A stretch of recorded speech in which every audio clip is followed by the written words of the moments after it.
on the call last Monday night with you all and watched the great work that you were doing, and just happy to be with you all again. And so I don't want to take up any more of your time because I know the recommendations have to be in the first draft this coming Friday, I think.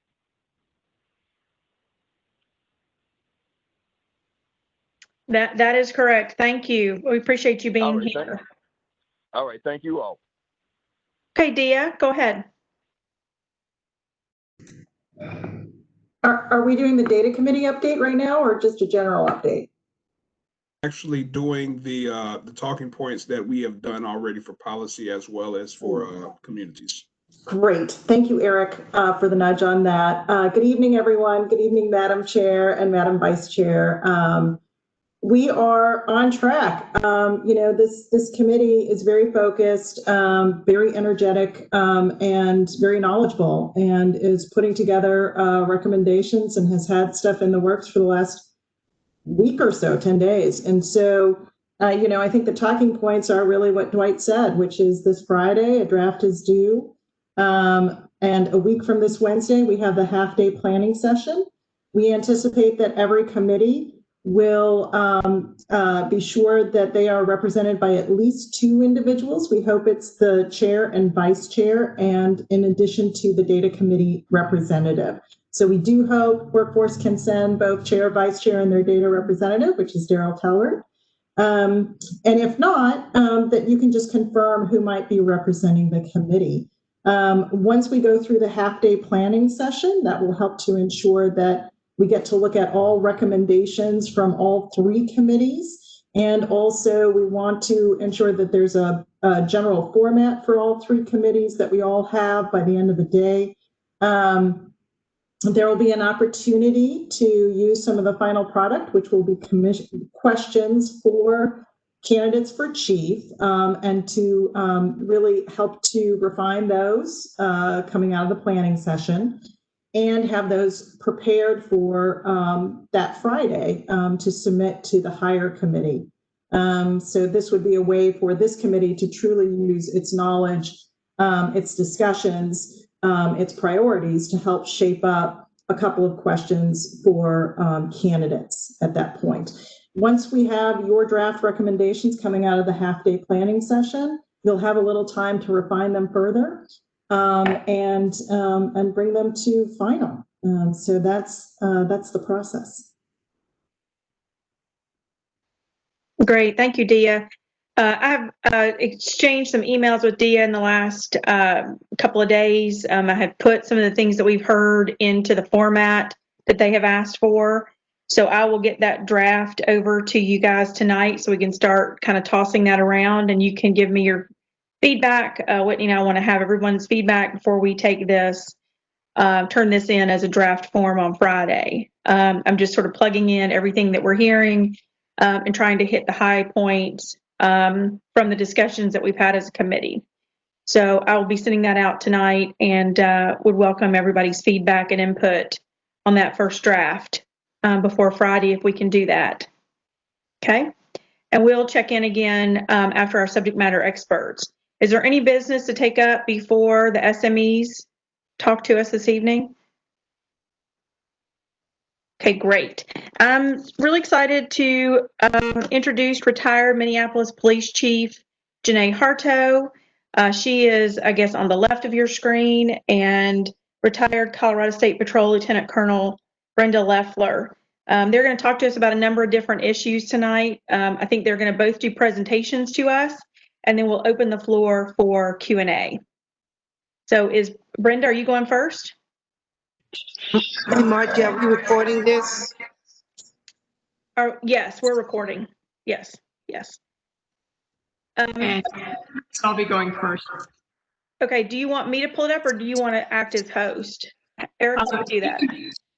If you can pull it up, that'd be awesome. And then Janae, when we do hers, she has her presentation and she'll pull that up. Okay, got it.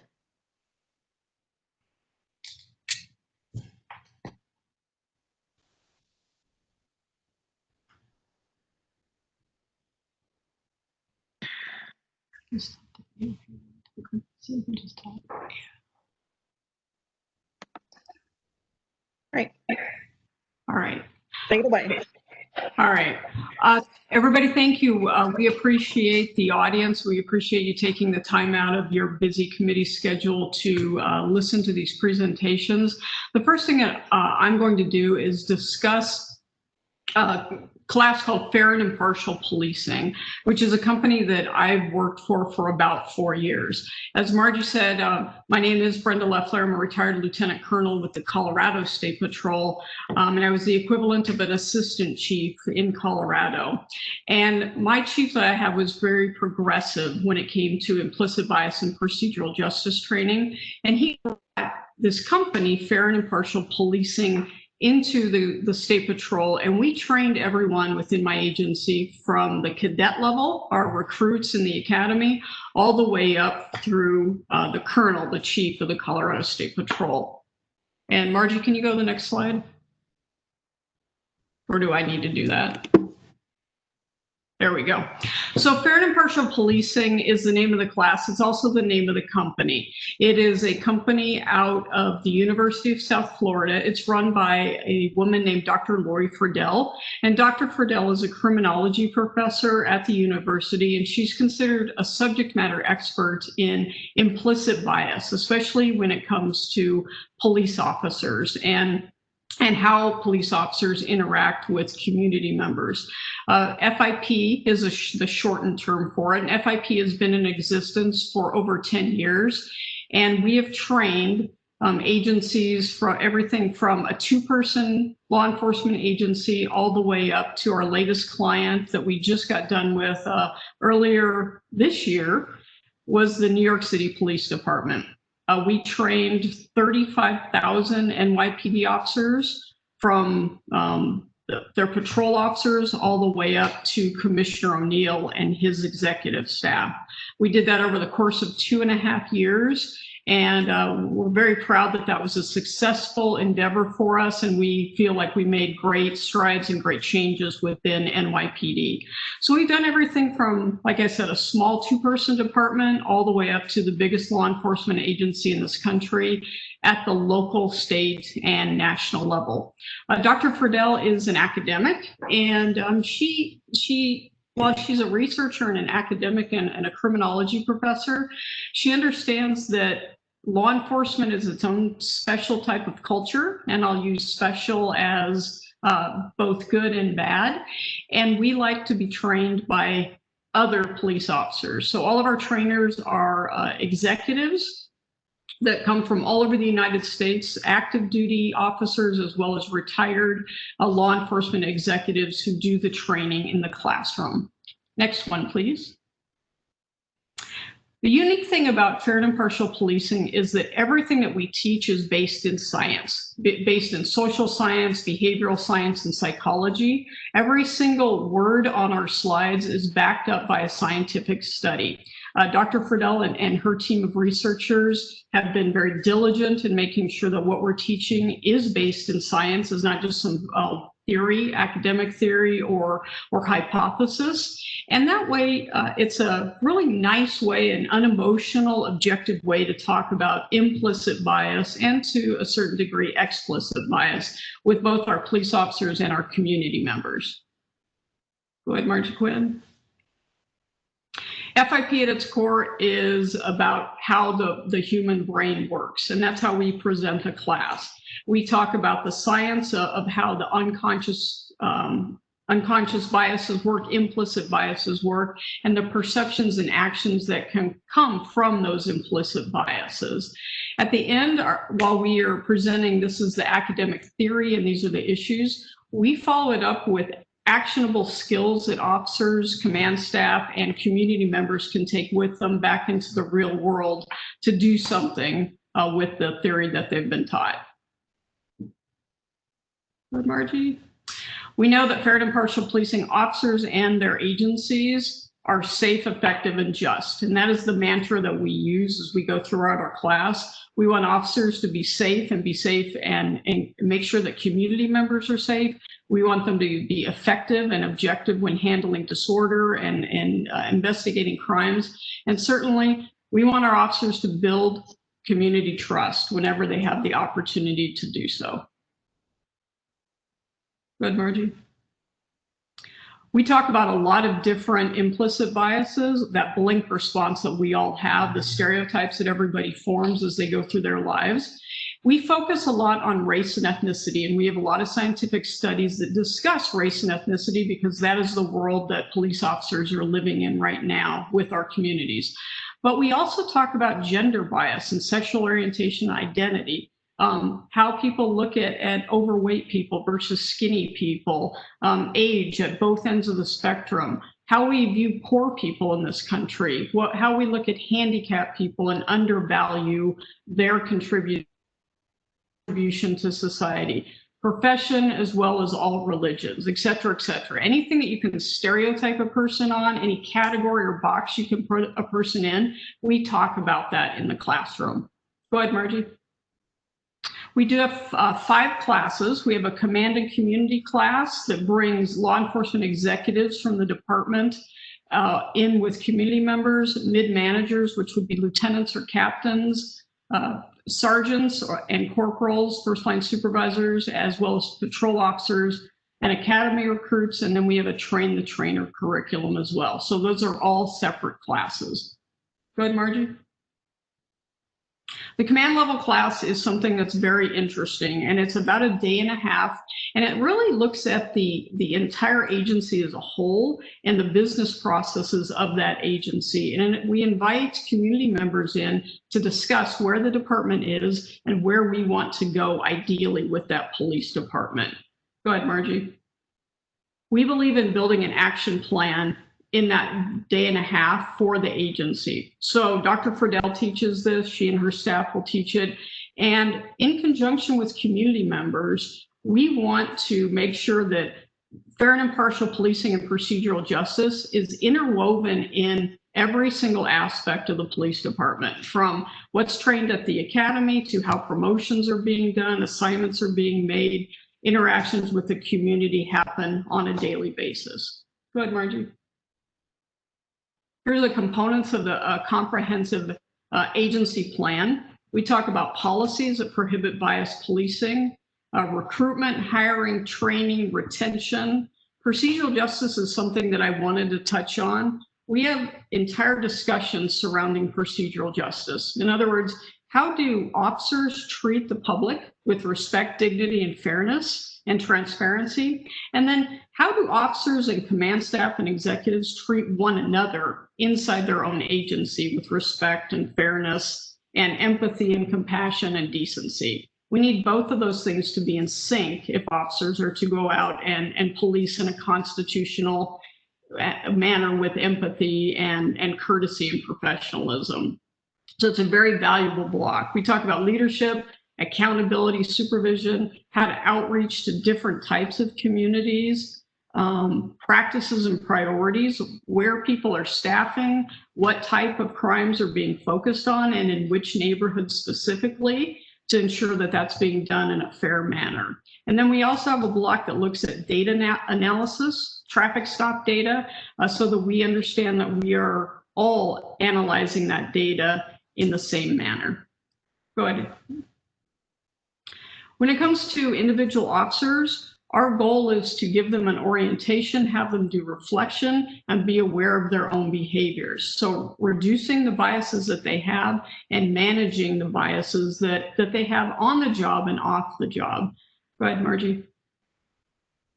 So when it comes to patrol officers, we talk about skills. So acknowledging that they're all human beings, that people love them, people care for them, and they have the same feelings and actions that any other human walking this earth has. That we want them to be safe. We want them to go home. We want community members to go home. We want them to do a good job and be objective. And we want them to build police legitimacy with the people that they are trying to interact with every single day.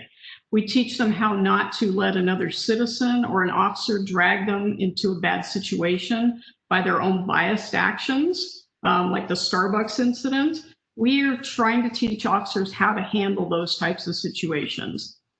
Slowing things down, looking at things through a more objective, unbiased lens, and how to engage with people no matter what the situation in a professional manner. Go ahead, please. First line supervisor takes all those skills, but it also, here you go, Margie.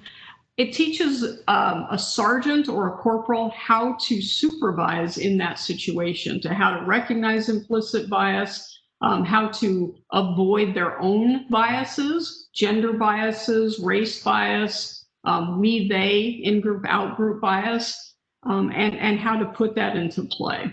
And Margie, one more. Train the Trainer is one of our most popular classes. It takes agency trainers, it takes police department trainers, and over the course of 2 days, we teach them how to go back to their home agencies and teach the exact same curriculum that the national instructors would teach to their peers. So instead of us as the staff coming in to train everybody in a department, we can train people within your own agency to go back and train their own fellow officers. Go ahead, Margie. And you have to click through those. So you would be surprised to know that people aren't really excited to come into our classrooms. They come in, their arms are folded, they're angry, sometimes they won't talk to us. They're just really defensive and upset, and quite frankly, just angry about being in a classroom and with a title like this.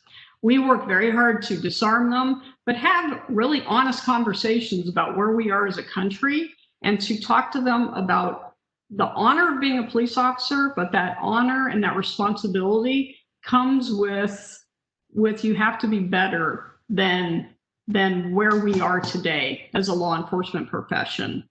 By the time those same officers leave, I will tell you 99% of those officers have a changed perspective.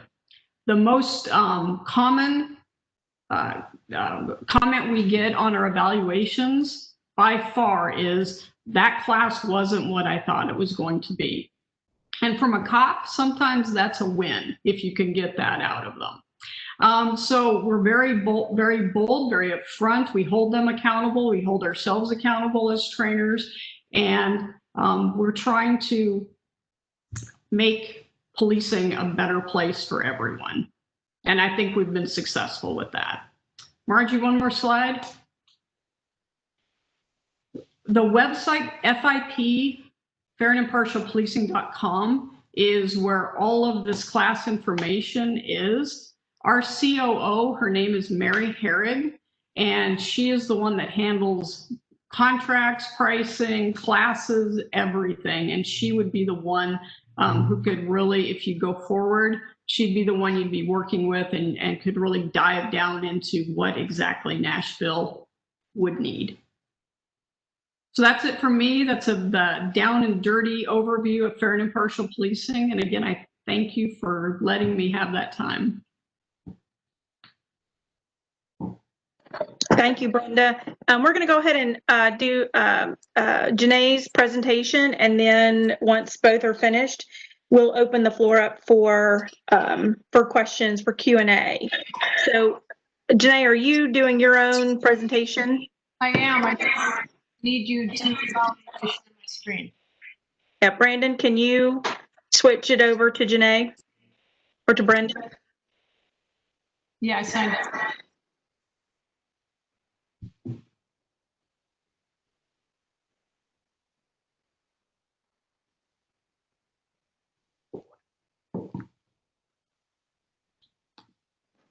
So just open this up. Can you see my screen? Not yet. At the bottom, you should see the share button. It's not lit. It's not lit.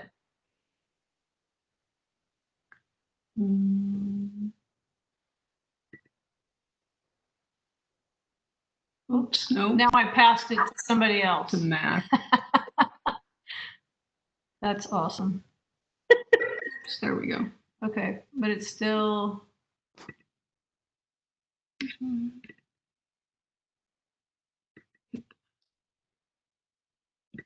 It opens this. Yeah.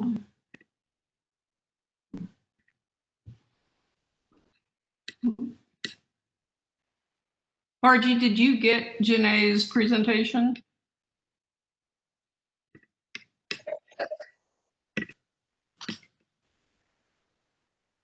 I did. You want her to put it up? You can put it up. I don't know if you'll be able to play the video or not. It's gonna, there's some things in there that you'll be able to do, however.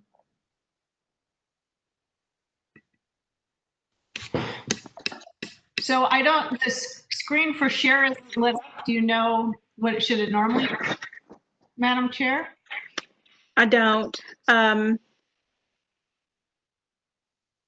Is your, Brenda, Janae, is yours lit up, your share button? No. I can see it, but it's darkened. Everything else is lit up, like stop video and mute. Brandon, can you switch it over to her?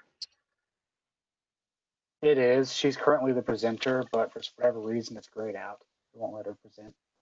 Okay. Do you want to switch it back to me and let me see if I can get her presentation up?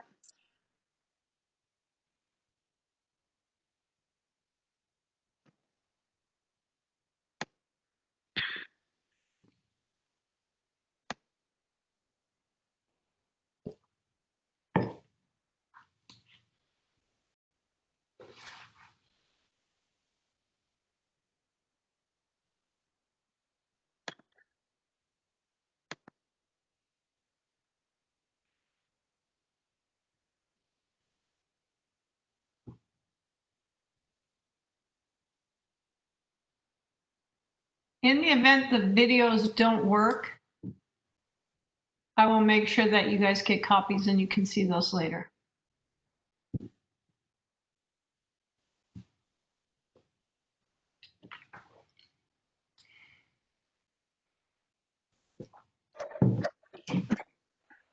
Looks like it's just going to take a minute to load.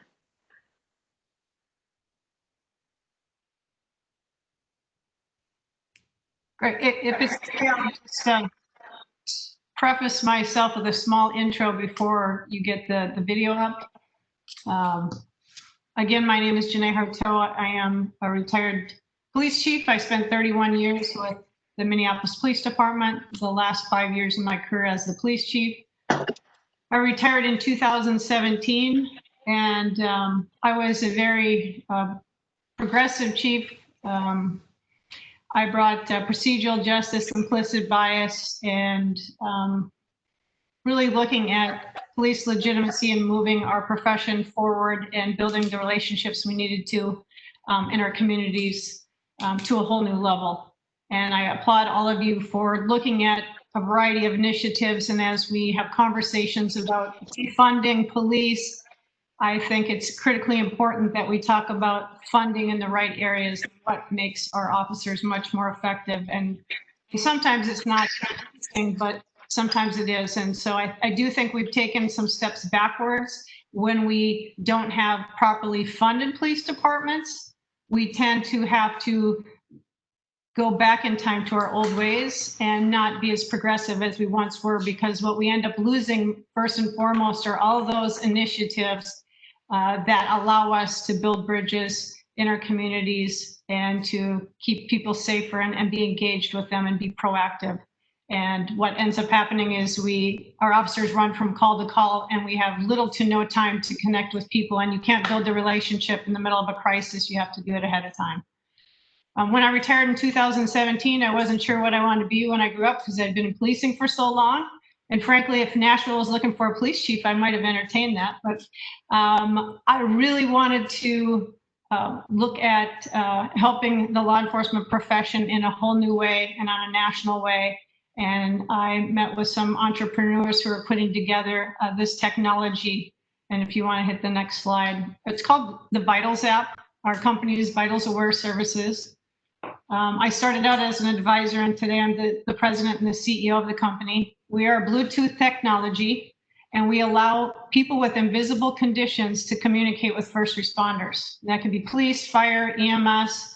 We're in schools, could be a school teacher. We know that every day in this country, officers are making split-second decisions with little or no information, or certainly a lack of information. And although training is key and is very important to what officers do every day, they're missing information. And the Vitals app is a game changer in allowing those vulnerable individuals to communicate directly with officers. If you want to go to the next slide, Madam Chair, and hit the video. Or if you can pause for a second, I want to intro the video if I could. So this is body cam video from Buckeye, Arizona. An officer had been driving around this park, and the kid that you'll see him encounter was acting suspicious. He had been there for several minutes, and they had had some calls at some point in time by some of the citizens and residents in the area that there was drug dealing going on.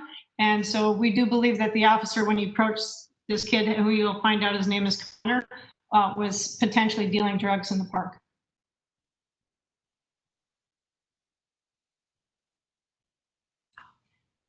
It's not working.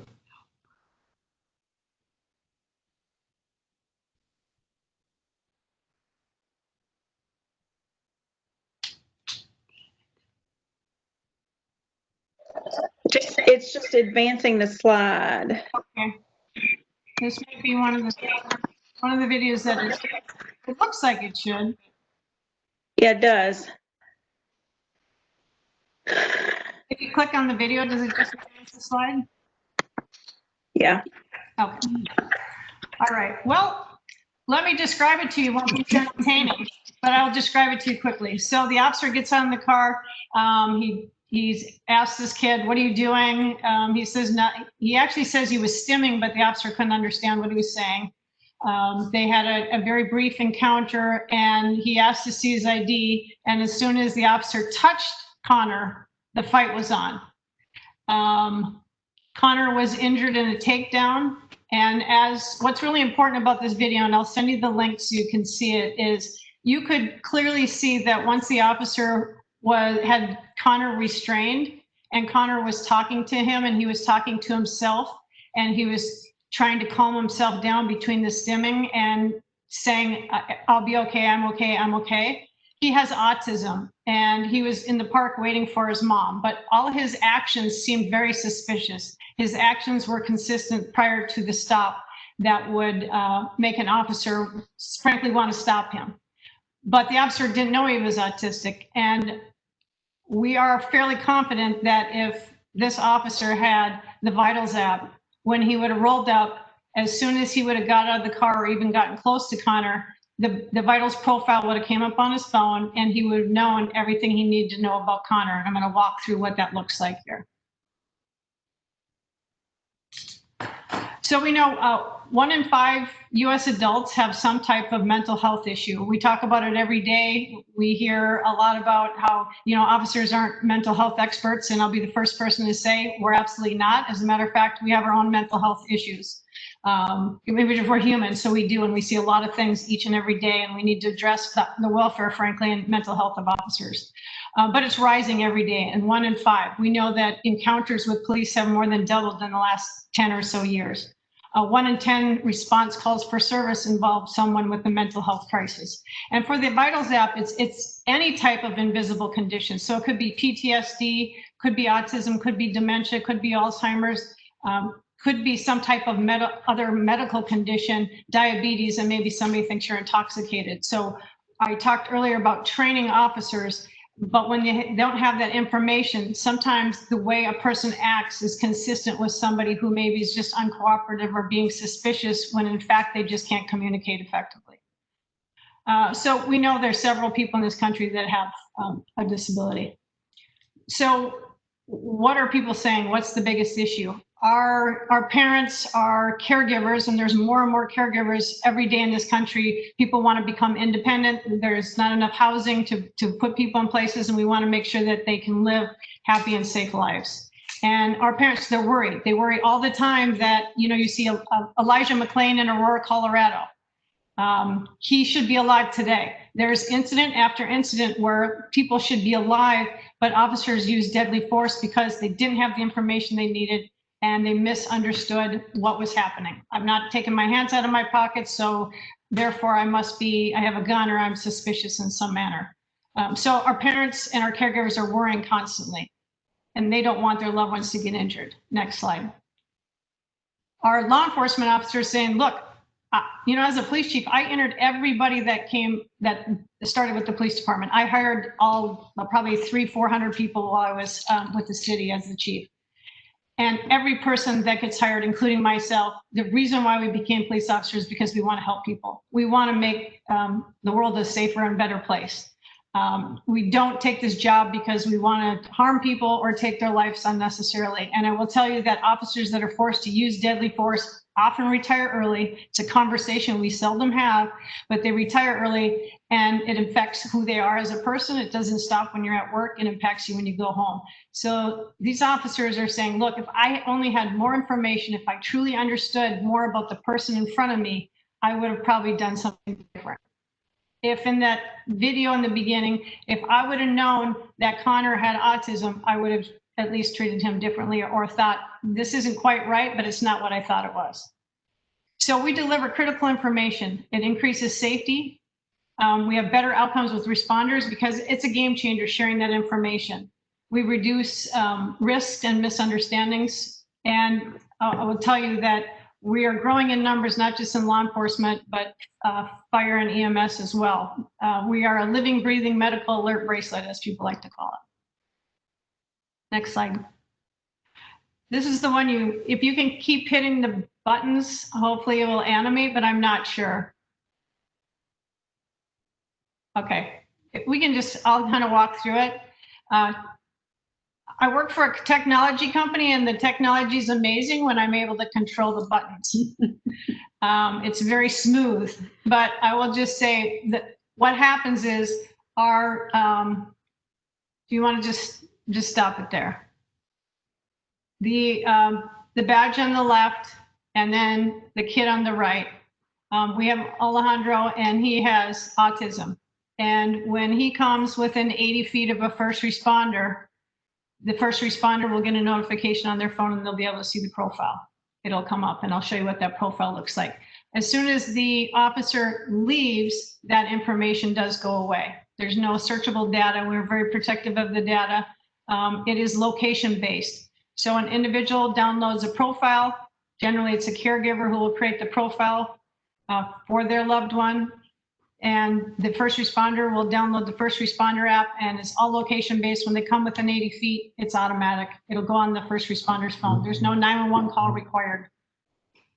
Next slide. So I had mentioned briefly up in the top there, you'll see a person that has the invisible condition. They have a transmitter. It can be in the form of a beacon. I can show you a variety of what those look like. Some of them are dot beacons. They're keychains. They're like an access card. You can use your cell phone as a transmitter. First responder downloads the first responder app. When the two come in contact, basically the transmitter goes up to the secure cloud space, pulls down the person's profile and sends it directly to the first responder's phone.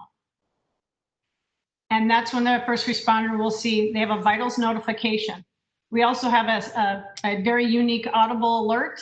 In the event the officer isn't in a position to be able to look at their phone, they will be able to know that they have a vitals alert on their phone. And maybe what they're looking at and who they're interacting with is potentially not what they initially believe it is. So when they have an opportunity to look at their phone, they can do that.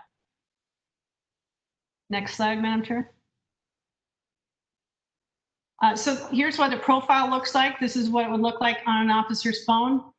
You have all of the vital information, your name, photograph, all your demographical information, your medical information.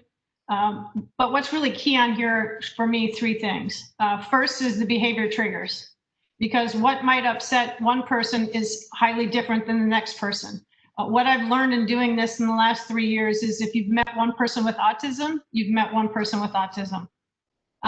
We're all different. And so, as I've said, training is important, but having specific information about what might trigger an individual is even better. And then we have de-escalation techniques, not your general de-escalation techniques, but what's specific to that person. To a child, it might be a particular, they want to be called Joe, even though their name is Joseph, or maybe they want to be called something totally different. But those de-escalation techniques are very specific to them. and they can put as much or little information in there that will be most helpful. We can also embed videos. We've had kids who really calm down when they see The Little Mermaid or some type of video that's really helpful to them. And then the third thing is on the bottom is caregiver information. So as an officer, I can't count how many times we'd find a elderly person wandering around. We don't know their name. We don't know who they are. We don't know where they live. And we spend a really long time trying to figure it out, and we end up taking them to the hospital. And we could just get the caregiver information. We could immediately dial their number and find out, you know, oh, we have Joe here, and I have his wife's number or his daughter's number. And so we're saving time, and we're having more effective results. It's not just what we do, it's how we do it. Next, please. We have some additional safety features for caregivers as well. Wandering alert. So as soon as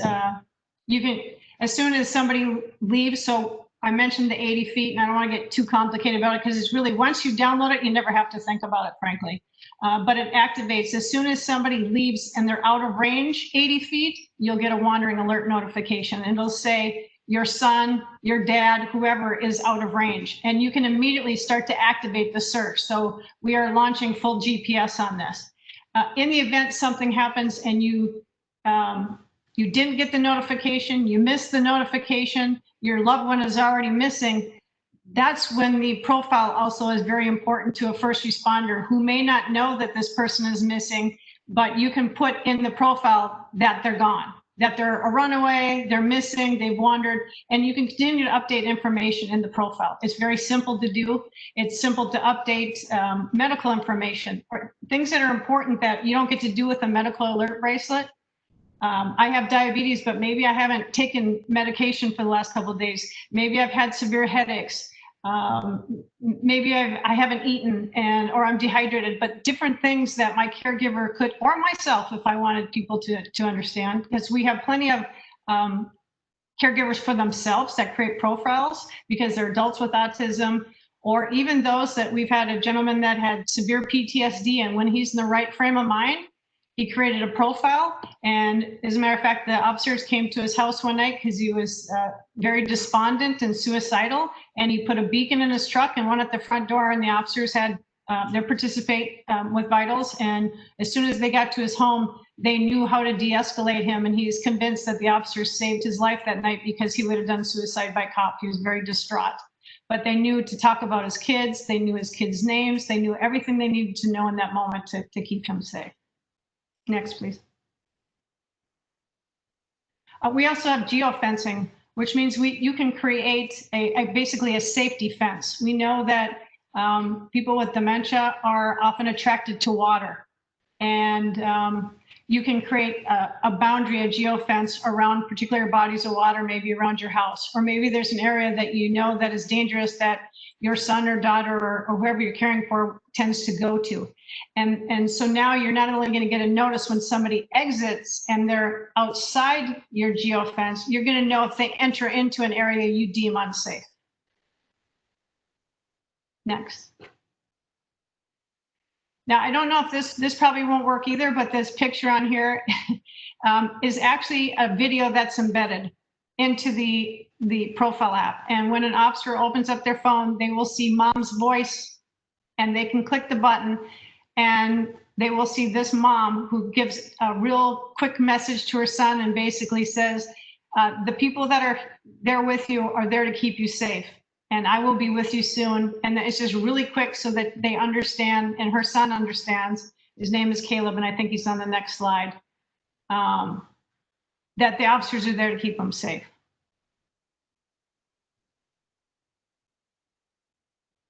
So if there's one profile that pops up, you'll see a small photo like that, and you can open it up. You could have multiple profiles. Let's say you're at a ball game or some type of event where there's a state fair, a large event, or frankly, even in a school where there's significant numbers of people. You can look on there and identify maybe who you want to look at. Because this is not 911 driven, it's location based. The value really comes in Oftentimes, officers find themselves with somebody in front of them that are suspicious and is frankly not a 911 call. They know nothing. They know that somebody seems to be off, they're acting strange, whatever it is. This vitals alert will give them the information before they even know they need it. And for me, as an urban chief, always looking for ways for my officers to connect with the communities outside of a crisis, I looked at it also as a digital introduction. Sometimes just knowing somebody's name is an absolute game changer. It really can change the outcome. And just because you get a vitals alert doesn't mean you have to take action. Or maybe you just want to introduce yourself and say, hi, I'm Officer so-and-so, Brian, and I see you have a vitals app. I mean, that's a starter. We have a lot of departments and officers who have done that and have those encounters. So it's proactive as much as it can be reactive. Next, please. And that's a great video too. I'll make sure you get. So what could have been a really fabulous presentation became a 1975 rendition of a technology company. But I would love to be able to get you the videos, have you be able to see it in action. It is truly a game changer. And we've already saved lives.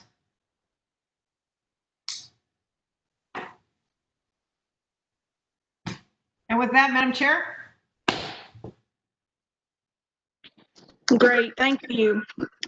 That was fantastic. And so I'd love to open it up on the floor for questions for Brenda or Janae on the topics of fair and impartial policing. I did also ask Janae to kind of touch on the challenges of creating cultural change within a Metropolitan Police Department. I think she's an excellent person to talk about that, or Vitals app and how that's changing the nature of policing. So go ahead, Demetria.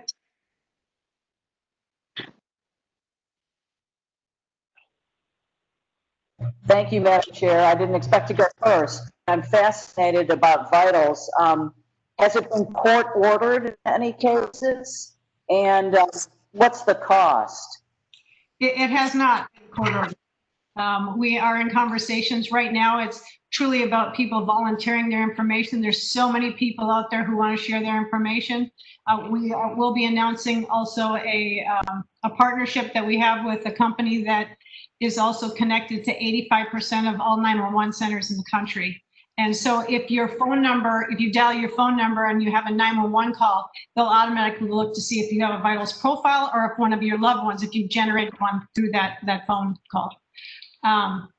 For individuals, right now it is a 30-day free trial to create a caregiver or a profile app, and then it is $4.99 a month. $4.99. I had somebody ask me if it was $499. I'm like, no, it's $4.99 a month. For police departments, it is basically a licensing fee, and it's generally dependent upon the size of the department.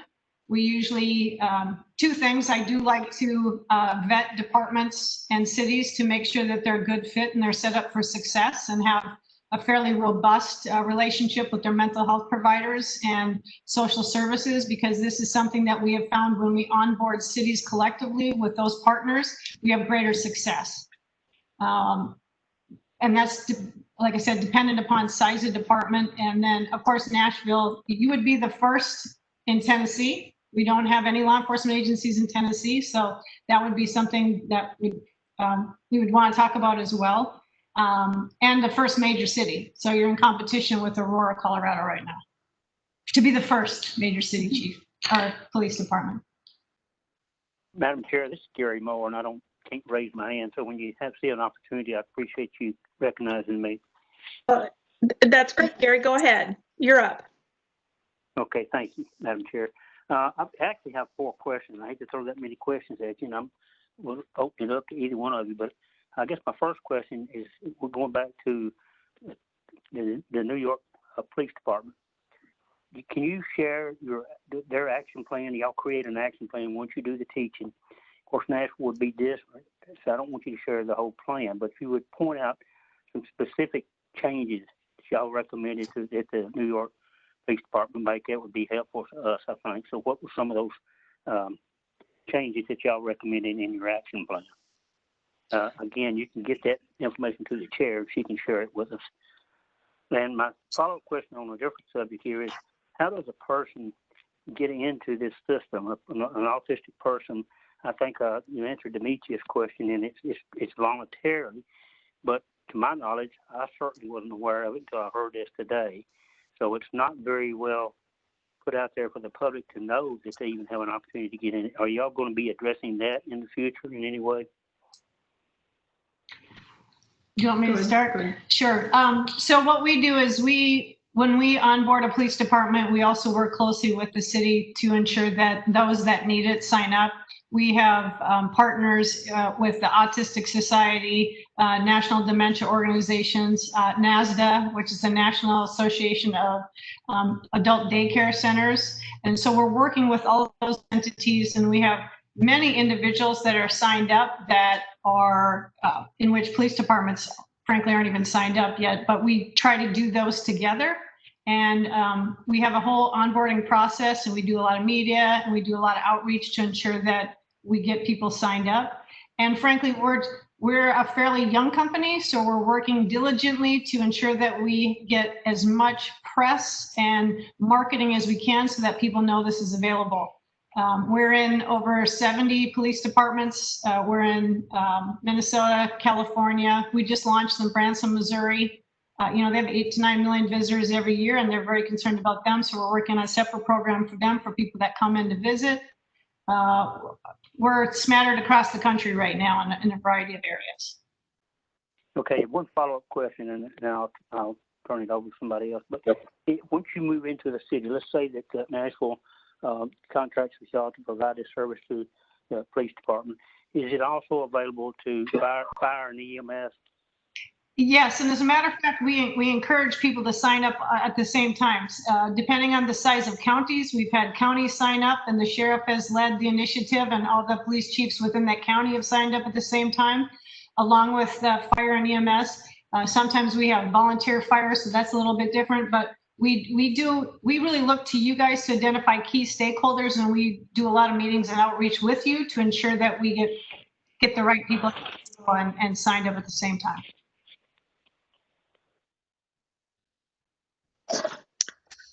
Brenda, would you give us a little flavor of what a recommendation might look like for a police department to answer Gary's first question? So Gary, that's a great question. And, NYPD, 35,000 people. One of the biggest issues that we found, and we find this even in smaller agencies, is consistency across the board with how they will look, how a officer looks at a policy versus how a supervisor interprets a policy. So just because a police chief writes something down on a piece of paper doesn't necessarily mean that that's how that extent of the policy is being carried out in reality. And so we had a lot of conversations about stopping people based on just what they look like, which we know they can't do. It's illegal. They've gone through stop and frisk issues extensively within NYPD and all of the boroughs. So that was one recommendation that we were able to put forth that really tried to flatten the board for everyone, get everybody on the same page, so that when you've got a rookie cop who goes out at 2 o'clock in the morning, he knows or she knows exactly what they can do based on that anti-bias policing policy. So that was one of the best things I think we did in the city. Thank you. Sabina, did you have a question? Hi, thank you both for explaining the work that you're doing. And this question was for Brenda. I think you've said you've been in business for 10 years. And so do you have any data to show that after you've done the training, you've left, that you've seen a change in the department? And also, it sounds like you come in one time and you do these trainings with different groups of officers. But how often are trainings happening after you leave? So you do the trainers, and how often do you recommend this kind of training is done? Great questions. I'll start with the last one first. We will come in and we'll train everybody, and we recommend that people have a booster training within 3 years. As far as the department goes, a lot of departments have a mandate or recommendation that they'll do some form of implicit bias training or procedural justice training every single year. And we have booster training and in-service training that goes along with the main curriculum. So as long as your agency's been trained in the main curriculum, then we can follow on with additional training in the number of years, however the department wants to set that schedule. For the trainers, we require them to recertify every 3 years with us. So it's not like they can just have the training and then they're good for the rest of their career. And we are copyrighted, and so they are authorized to train their own department and only their own department at that level.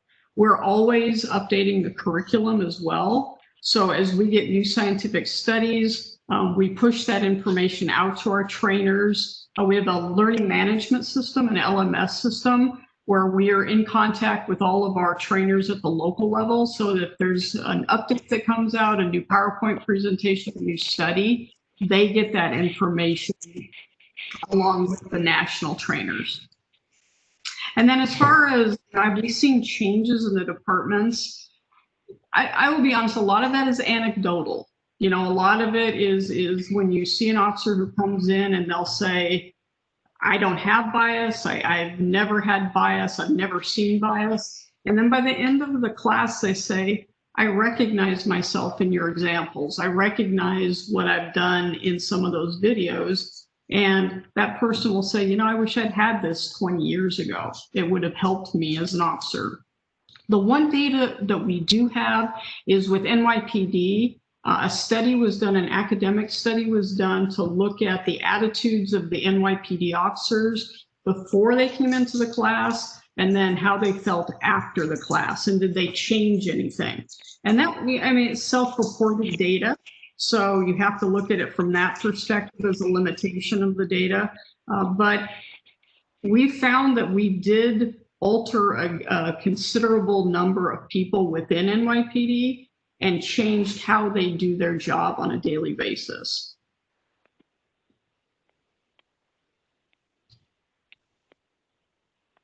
Sabina, did you have anything else? Not at this moment. Thank you. Okay. David, go ahead. Great, thank you. Question, Brenda, about the implicit bias training. I was curious, did this process bring to the surface any individuals who essentially have unshakable bias and are therefore not suited to be police officers? Do you want the politically correct answer to that? Or just the truth? I think that a lot of times people come in and they are defensive. And especially from a police officer's perspective, you know, we would see students who would come in and they would just be arms crossed and scowling and just so angry about their perception of how the community feels about them, or their perception about their place as a police officer right now. And we would work with those officers individually. And I think, you know, I will say out of 10 students, 9 of those I was able to say, you know, look at it from this perspective or look at it from that perspective. But there are definitely officers within the country. I'm not going to say they shouldn't be police officers, but they do feel persecuted by their communities. They do feel like they can't do anything as a police officer anymore without it being Monday morning quarterbacked or criticized. And so they are, a lot of times they're in a very defensive posture when they first come into the room. Okay, thank you. Mr. Harris, did you have a question? I saw your digital hand up. I think David got through the root of my question, so I'll yield the floor. Okay, go ahead, Whitney. Hey, thank you both for speaking. This is directed towards Janae. You know, hearing about your app, I definitely, it brought out some concerns around privacy and also concerns about if this can actually be used to justify harm against people with disabilities. So I'm wondering, what input have you had from people with disabilities and advocates like from that community and the disability justice community? Thank you for your question. We started out with focus groups, and this really was a working and build out initiative actually with Autism Society of Minnesota and parents and the police department. Police came in later, and the app was really developed based on what our caregivers, what groups that we worked with, AWESOM, what they really felt would help. One of the reasons why we ensure that the data is not searchable is so and it's appreciated the most by the community. It's driven by the community because they get to control the data. They get to control the story. I don't want somebody saying and creating my narrative. I want to talk about my children. I want you to know what my condition is, my son's is, and get to know that person and not just do it based on stereotypes or what you believe others to act like or be like. We have not had any issues as of yet. We ensure that we, train our officers so they understand what the app is. What you didn't get to see in the video is the officers the profile will pop up on their screen when they're within 80 feet, but when that person goes away, so too does the profile. So there's no searchable data. All the information that goes in there is what the caregiver chooses to put in there. We do make sure we have parameters and things in there, what we'd like them to put in there, name, birth date, those types of things, those types of guidelines. But we don't even have drop-down boxes for the behavior triggers or anything because we want it very, very specific to the individuals. But we are constantly improving and working on the profile itself and how this looks, and the wandering alerts and all those things are driven by those entities, not by police. It's the other way around. Thank you. I guess I do want to push back and clarify. You mentioned getting feedback from the caregivers, but what about like the people with disabilities? Have you heard feedback from those individuals? Yes, so it'd be the same as caregivers. So some people are, like an adult with autism. One of our greatest spokesperson was one of our initial carriers of the profile app. Is Jillian, and she has autism, and she talked about her experiences. And as a matter of fact, the police department hadn't had it yet, so they didn't get the profile on their phone, but she was actually able to show them her phone with her profile on it, so they understood that she was having an episode because they didn't have the clothes that she was looking for in the mall when she was there. But we pride ourselves on the input from our vulnerable individual and their caregivers. This is all about the vulnerable individual as a center. We want to keep them safe wherever they go. And that's why we're in schools. You go to school, you go to work, you go on vacation. We're looking at destination locations and ensuring that anybody that's caring for that person has the information they need. It's generally information that you want somebody to have because you're going to need it in a time of crisis, or you're going to want officers to understand that you have a condition or you have a situation. Now, on the flip side, I'll have officers say the same thing. Well, who's to say somebody doesn't create a profile to try to get out of something? Well, officers should be taking action based on, was a crime committed? If somebody had done something, you need to take those actions. If somebody has a condition, any type of invisible condition, that doesn't mean that you don't respond to whatever their actions are. We have feedbacks in our profile to allow officers to say this worked or this didn't work, so we can notify caregivers that maybe this time talking to Jimmy in this particular way or showing the video didn't work. But all the information is controlled by our caregivers or the individuals themselves.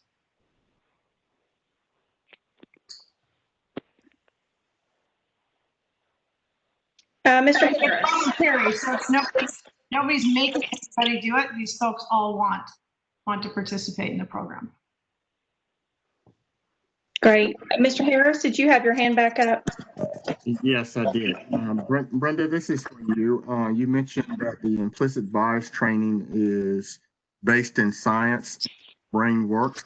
Do you have any case studies that you can share with us? Any kind of case studies?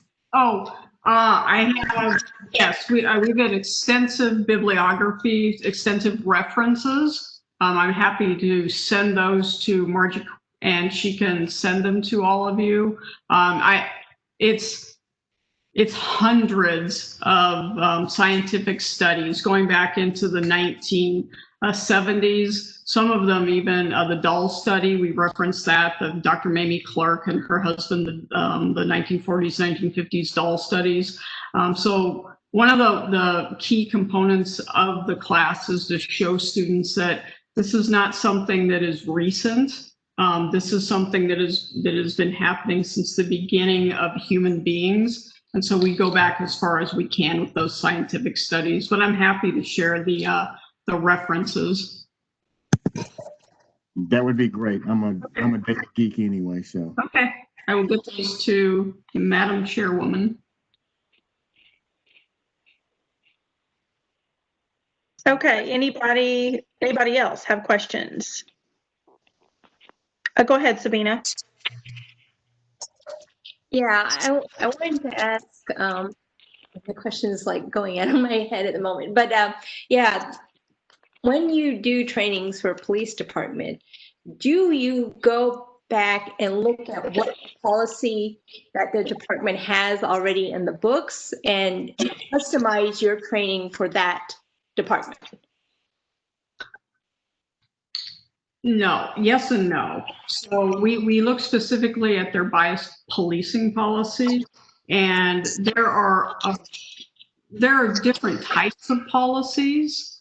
We have what we call model policies. So we have two types of model policies depending on how the department wants to go forward with their enforcement strategies. And then we help chiefs of police and their executive staff build their own policies off of the national standards.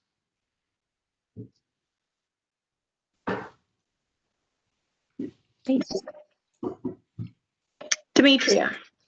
I'm just wondering, I'm not a technical geek and I don't know how many G's it takes to control vitals, but have there been any connectivity problems or terrain problems or places where it just won't work? We're like any other Bluetooth service, so it's going to work most of the time. I can't say 100%. Absolutely, I couldn't say that. But we've had very little issues with it, but it's like any other Bluetooth technology.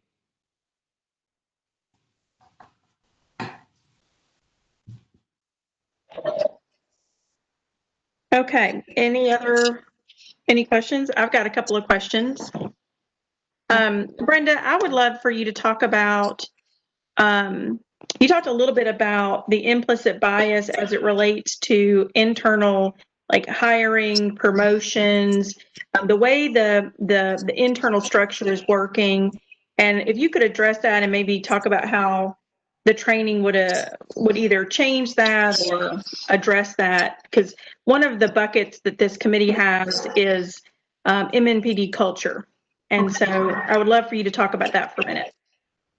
Okay, so probably the procedural justice section, and then when we're talking about first line supervisors all the way up to the chief of police, when we're talking about what is the culture of your agency internally.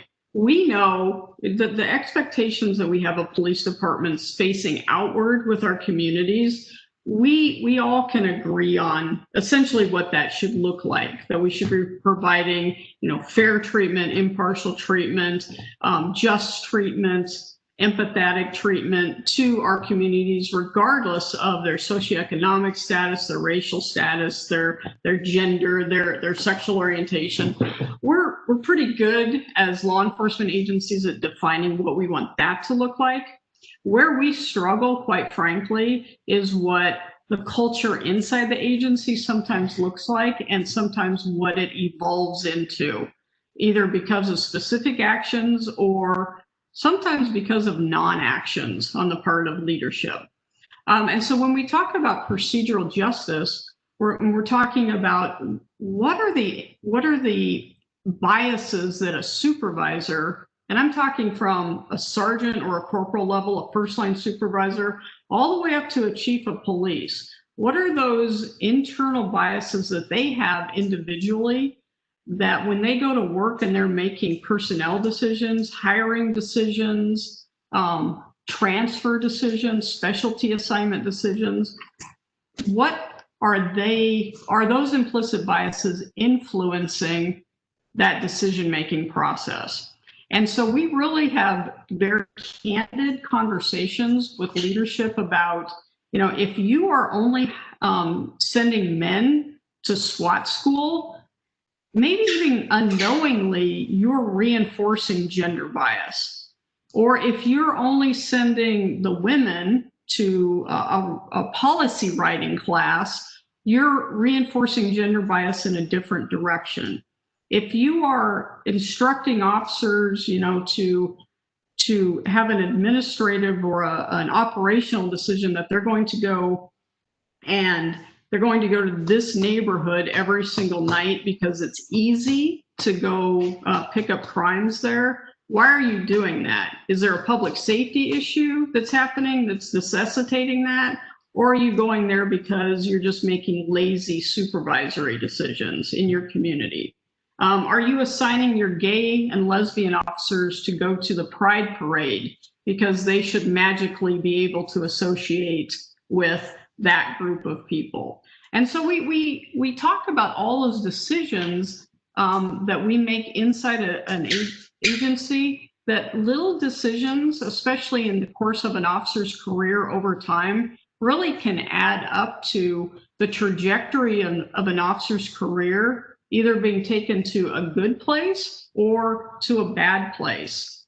And Janae tells a story all the time about, the guys who played hockey with one of the police chiefs in Minneapolis, they were the favorite sons. And so they had informal influence over the chief of police. So again, candid, very deliberate conversations about the implication of making decisions based on your own internal biases and how that impacts the culture of the agency, especially over time. Great, that's perfect. I know the three of us have had conversations over the years about it's as a woman in law enforcement, it's not hard to get one of the girl jobs. And there are certainly girl jobs within any police department, but they can be dead-endish type of jobs, and they can be career defining. Yep, absolutely. Yeah, and it's little.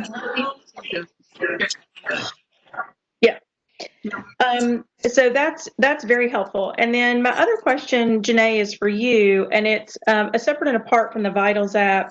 I wanted to hear you talk about the challenges of changing culture just from the chief's position. Nashville has an opportunity to hire a new chief, but that's not going to be a magic bullet. And I would love to hear you talk about the challenges from the chief's perspective in creating that cultural change, where it starts, where it goes, and kind of what the barriers are to that. Well, first you have to back up. Culture is already created in organizations, and for mine, it had been created over 150 years. And so you really have to have not just the chief's vision, but all of you have an opportunity to say, what should the Nashville Police Department look like? What is it that we want our officers to do? And once you start to and I love the reimagine conversation, frankly, because that's really what I was trying to do, is look at how we could be most effective. What do we need to do that? Who should we be hiring?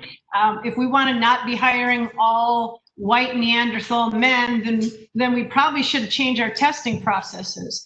And even as we start to promote people, just because you're really good at answering 911 calls doesn't make you a good supervisor and you can lead people. So if we want more women, we have to have recruiting strategies. If we want to have people of color, we have to have recruiting strategies and building relationships in communities where there's people of color. So the opportunity begins with really saying what we want this to look like. And I believe in vitals. I brought implicit bias to my department too, but it has to be a part of a larger strategy. Neither one of these things are going to fix everything in and of themselves. You have to have a chief and a mayor or a city manager, whoever is leading the city, and saying, this is what we want our police officers to do. I didn't want my cops to be, frankly, report writers or just, this wasn't a drive-through service. I wanted you to take your time on calls because we know that most of the time, an individual maybe call the police once or twice in their lifetime. I expect you to give them service and to be able to do things outside of 911 calls, which means we have to have more cops on foot, on beat. Well, guess what? When you have more officers out of the car, your response times are going to go down.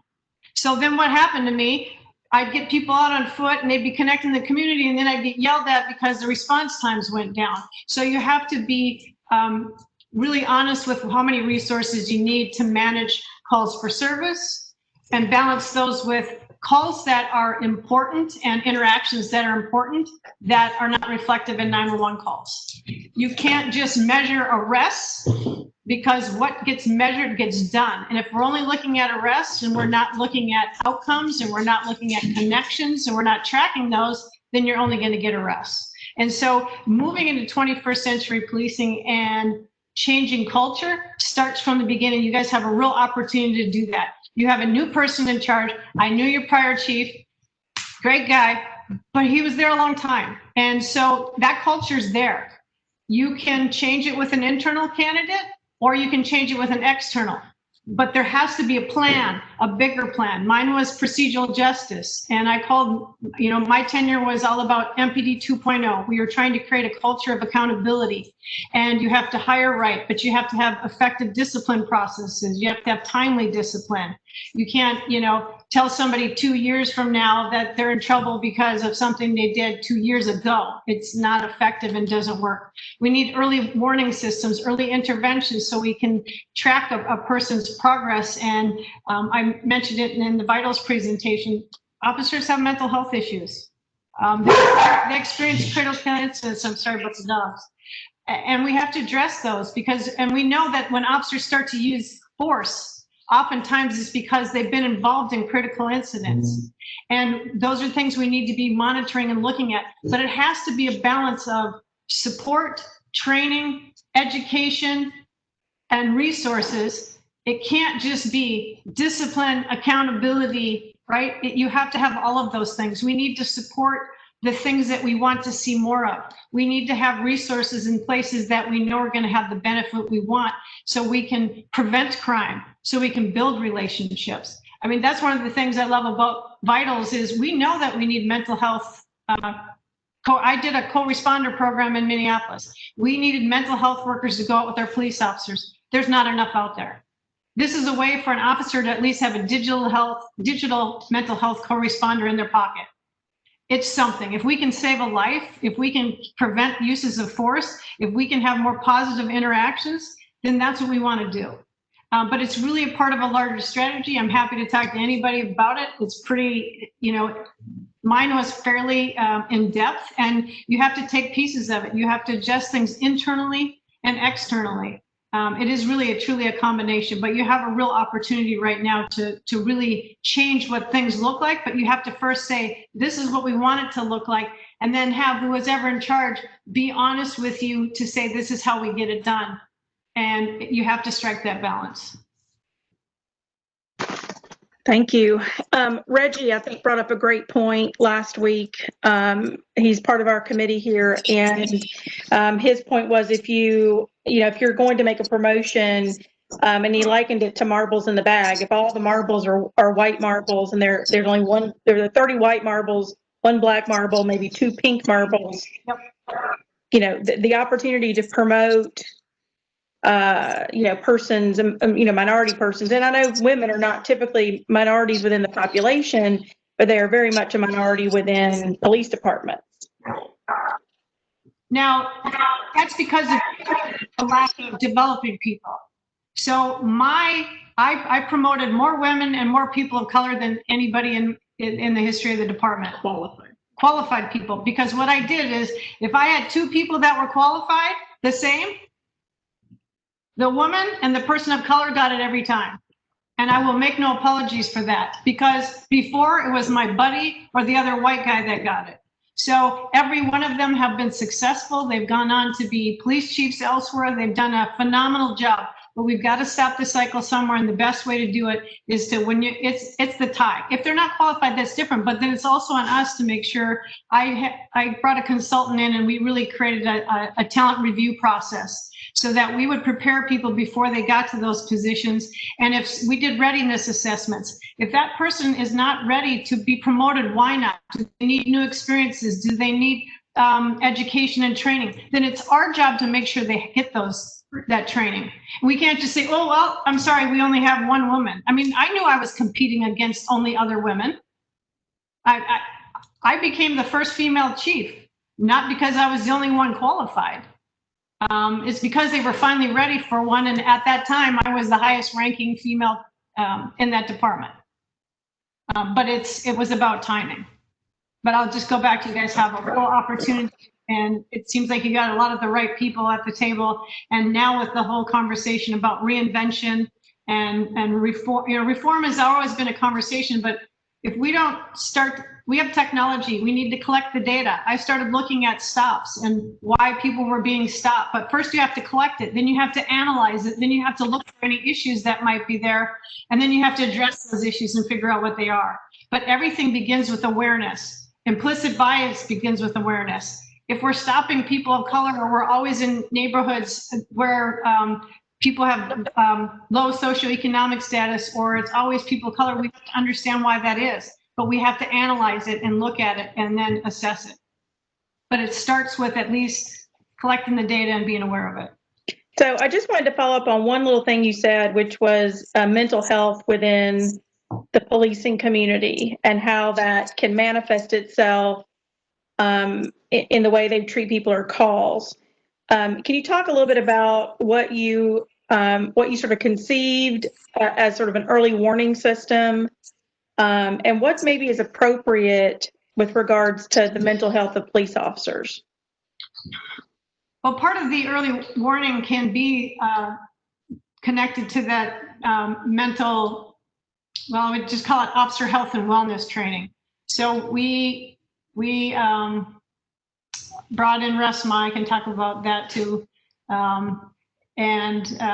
We started to educate our supervisors on what to look for in individuals, because if somebody had maybe been involved in a critical incident, and we assume, so it's the usual, an officer's involved in the shooting, they get 3 days off, and now they're supposed to, they give their statements, and they're supposed to go to the city doctor, and they have a mental health assessment, and we put them back on the street. Where does magic 3 days come from? We don't just all of a sudden become good in 3 days.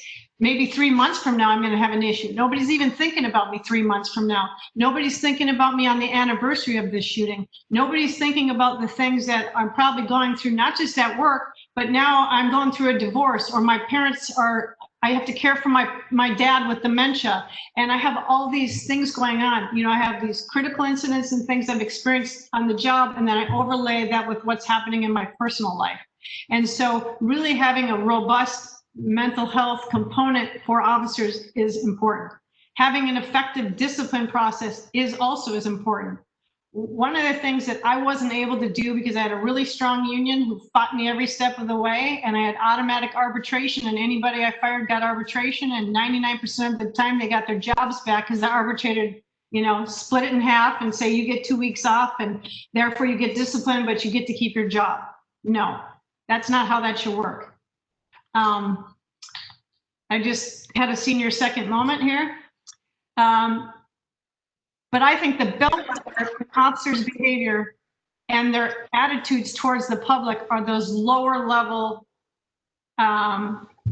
attitudes, right? You get the complaint that somebody says, the officer was verbally abusive, or they had a really bad attitude, they're really negative. That always is a low threshold in a police department. It's like looked at as sometimes it's just a coaching. It's not even considered discipline if you get in trouble for that. And for me, that really is an indicator of how that officer views the public, how that officer is doing mentally and what's going on. And I wanted to increase the level of discipline for that. I didn't want it to be the lowest level. I thought it was too important. And that's the number one complaint in any police department across this country, guaranteed, is attitude and language. Those two things. That's the bellwether right there. That'll tell you how your department's doing, what the mindset is, what's the attitude. Are they saying, you know, we'll call the mayor, we don't have enough cops, I can't do anything for you. Or just being verbally abusive. I mean, I fired cops for racial slurs, but I'm not talking about that. I'm talking about those, you know, just attitudinal, I think of you as less than, and I don't quite cross the line of being vulgar or racial slurs, but enough to, so you know exactly that I look at you at the bottom of the, you know, you're at the bottom in my view. So you guys, you're a right to work state, right? Okay. Yes. Yeah, so I tried to fight the union every post discipline. You know, it was really, it's hard to change. Union folks and the union president have been in the union for 24 years. And outside of Nashville and a couple other places, the lifespan of a police chief is generally 3 to 6 years in a major city. It's not long. And so the person that really, you know, had the most influence over culture in my city was the union. It was really hard to constantly fight the union. And they're part of the Ferguson effect and war on cops and this whole attitude of, you know, everybody's against us. And the only person that supports me is the union because the chief's going to hold me accountable and fire me. Yes, I am if you don't do your job because, you know, that's, I got everybody else I need to be responsible to. Thank you. Sabina, did you have another question? I did, but thank you, Janae, for sharing all that. I think we could spend the whole, you know, another hour listening to your experience. But while you're here on the call, I would love to know, because I know there's a large Somali population in Minneapolis, and how are you able to recruit or build trust within that community? And just trying to understand, because we've talked a lot about hiring and recruitment. Yep. We made a concerted effort to recruit Somali officers, and we created community engagement teams in our highest concentration of areas where Somali folks live. And we were able to recruit. And then once we were able to hire, I think we had the first Somali officer in the country. Ohio might have beat us, but I know we had the first sergeant. He's fabulous. He's actually a good friend of mine. And so we also worked with the Police Executive Research Forum, PERF, and did a lot of work on procedural justice in the areas where folks live. Because just this whole idea of calling police, how domestics are viewed, you know, it's really was an education for all the officers. So officers could understand that maybe if you're doing a traffic stop, the reaction of a Somali male in that car, how they're going to feel if you walk up onto the car, if you ask them to come out of the car. It was just really an education on both sides. And it just really began with that. But we had community engagement teams that consistently went out and were in different areas, and we had people very reflective in each of those teams. And we used radio a lot because Somali, you can't do everything on TV or in traditional recruiting ways. They were very in tune to the radio all the time. And so even as chief, I would go on the Somali radio stations to communicate with them so that they knew and could hear from me directly, because you wouldn't do it in traditional ways. So we had to change some of our ways and add how we communicated.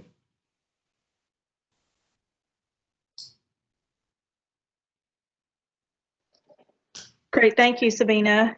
Do we have any other questions? And Gary, on the phone, have you got any further? No, ma'am. Thank you. Okay, going once. Any further questions? Okay, I want to thank, on behalf of the committee, Brenda and Janae for spending this hour plus with us. I know that you're going to be sending me some information that I can get out, but I think your experience is tremendous, and it's been invaluable to hear you talk from your perspectives. And I hope that it will impact some of the recommendations that we make as we search for a police chief. So thank you very much. Thank you, Madam Chair. And I'll make sure to some links to videos so that you guys can have those and take a look at those. And then if you have any additional questions, feel free to ask. Yep. Thank you. For me too. All right. Thank you.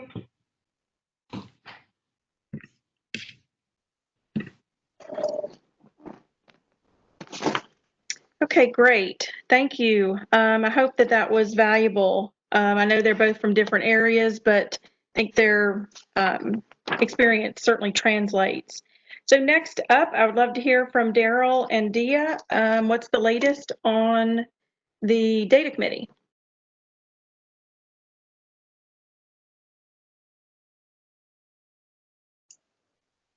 I think we'll let Dia lead off as usual. That's very kind of you, Daryl. I appreciate that, but I think Daryl adds a great deal to the discussion in the data committee. He brings a lot of expertise and experience, and it helps us to focus. So in last week's committee, and Daryl will keep me honest, we took a look at the community surveys that have been conducted because we were very interested in trying to get at issues of confidence and perhaps issues of trust. There are some good things in those community surveys. I'm not going to get into the data depths of the surveys. But, I think we did walk away with the fact that there's an opportunity also to enhance them. I think where the data stand right now, they don't really lend to much insight in the kinds of issues we've been talking about. So one opportunity there is really, as we head into the planning session on the 14th, is to really think about what kind of surveys would be helpful and instructive, and how can they build on some of the information that MNPD currently has through their surveys. So that might be something for the planning day to consider. On another note, we did have a chance to look at the age distribution within the force. And I do have it, up, and I can show you what that looks like. And, Daryl, if you want to narrate it, or jump in with me and just sort of talk a little bit about what we're seeing. I can tell I've been made the presenter, and I can see that I can share. So the question is, here we go. And let me make it a little bigger. Okay, so we'll close this. So we're very fortunate because Dr. Peter Valier from MNCO did the data cut for us. And so here's the first look. Daryl, I invite you to jump in at any time. This probably is the least sexy cut. I mean, I think it's what we would all anticipate seeing, and this is evidencing that, we have median age of about 35, and at least I'm not surprised by this. Okay.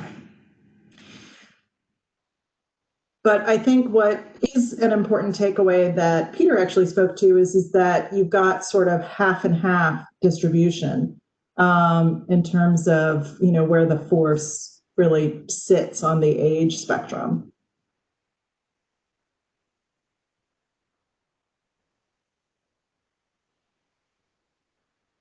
I think that's shown really well in terms of when you review the median, you're looking at standard deviation, and it's not a high number, which means we don't have a lot of outliers. There's a lot of compaction toward the middle.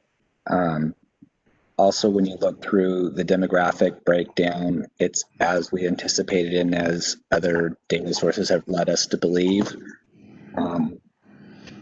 again, is expected. So, and if I may, I think Peter Valier also mentioned from this analysis, there are a couple of things that do jump out. So, for example, Black Americans in the force have a higher average age and a larger spread, standard deviation. And so Peter said from a statistical standpoint, this looks a little bit like a retention issue. Since we know that we have folks who come in at 22 and folks who are aging out at 68. So that's one thing to take a look at, certainly. And then the other really interesting items that Peter flagged really looked at, when we look at the Latino population within the force, they have one of the lowest average ages. So it means there are folks who are coming in. And this is true with women. We can see that women tend to be on the young side. So that does mean that women are coming in. And it does mean that Latinos are coming in. And so I think these are things that are good to take a look at and think about in terms of your recommendations. I think it also signals, I think primarily in the Black analysis more than anything, that there might have been a period of gap where we weren't actively seeking that population, and it's all sort of turning back on again now, and you're starting to see, I mean, Nashville's demographic is shifting somewhat with the Latino population as it grows over the last decade anyway. So I think you're starting to see that UMPD has been very deliberate and intentional in more recent days or years in terms of attraction in the Black community, Hispanic community, and the female gender group. But there seems to be this one big gap that at least we're starting to address it, but I'm not sure that it's really being addressed effectively yet. But we do know that we've identified a problem, which is that gap. Mm-hmm.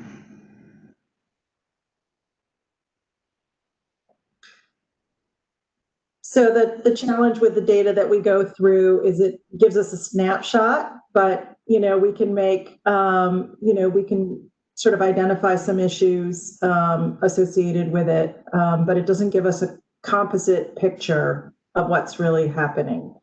What we're going to work on next in the data committee this week is just a couple of high-level trends that help to tell the story a little bit more. We did see Dr. Valier do a cut of a longitudinal analysis of use of force over time. So that would be a 20-year shot, what it really looks like over time. And it was very interesting because you can see it was at higher levels 20 years ago, and it's definitely significantly decreased over time.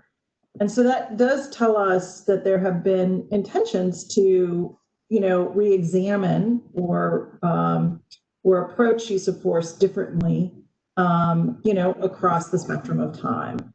So these are some of the indicators that we'd like to bring into the state planning session.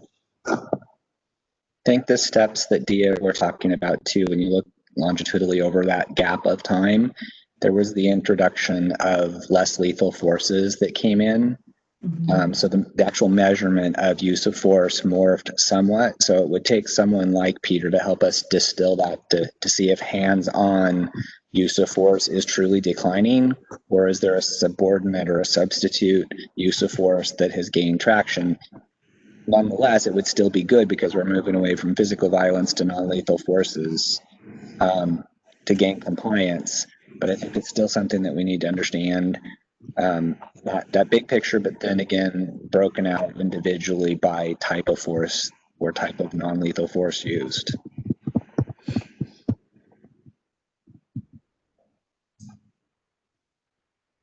It's really tough to follow Brenda Leffler and Janine Hartro. They bring such an amazing narrative. But if you do have questions, we're certainly If after this meeting you have some ideas or thoughts, please feel free to email me or Margie or Whitney, and we'd be happy to follow up. One interesting thing that I think as a committee we should contemplate as one of our firm recommendations is, it's apparent that in recent years, due to budget constraints, MMPD has stopped using an outside consultant to solicit and gain surveys.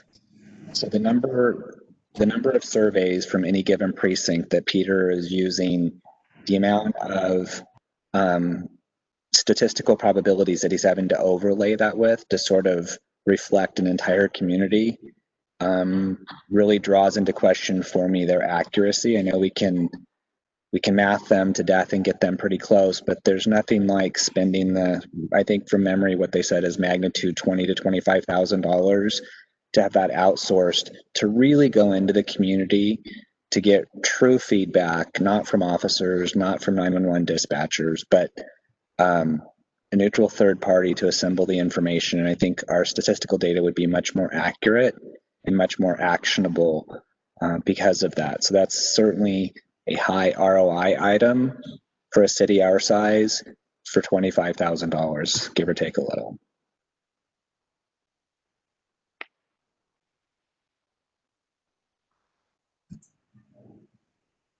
If there aren't any questions, I'll stop sharing my screen and send the ball back to Margie. Great. Mr. Harris, do you have a question? Yes, on the age distribution chart and all by race, is that approximately we have what 1,494 officers right now? Would that be? Yes. Mm-hmm. And so the representation of African Americans is about 11%? Correct. Okay, thank you. Sabina? Yeah, I had a question just looking at like the lower median age, say for Latinos, and I mean, is there a way of knowing how long the average service, that Latinos have in the department? Like, why is it lower age? Is it just because they're recruiting now, or is it after so many years they end up the first? I don't know if that's data that's We can certainly just take a look to see, based on the data that we have quite a bit of data to see if we can just do a cut of that to see what is the average tenure in the force. Yeah. Of different demographic groups.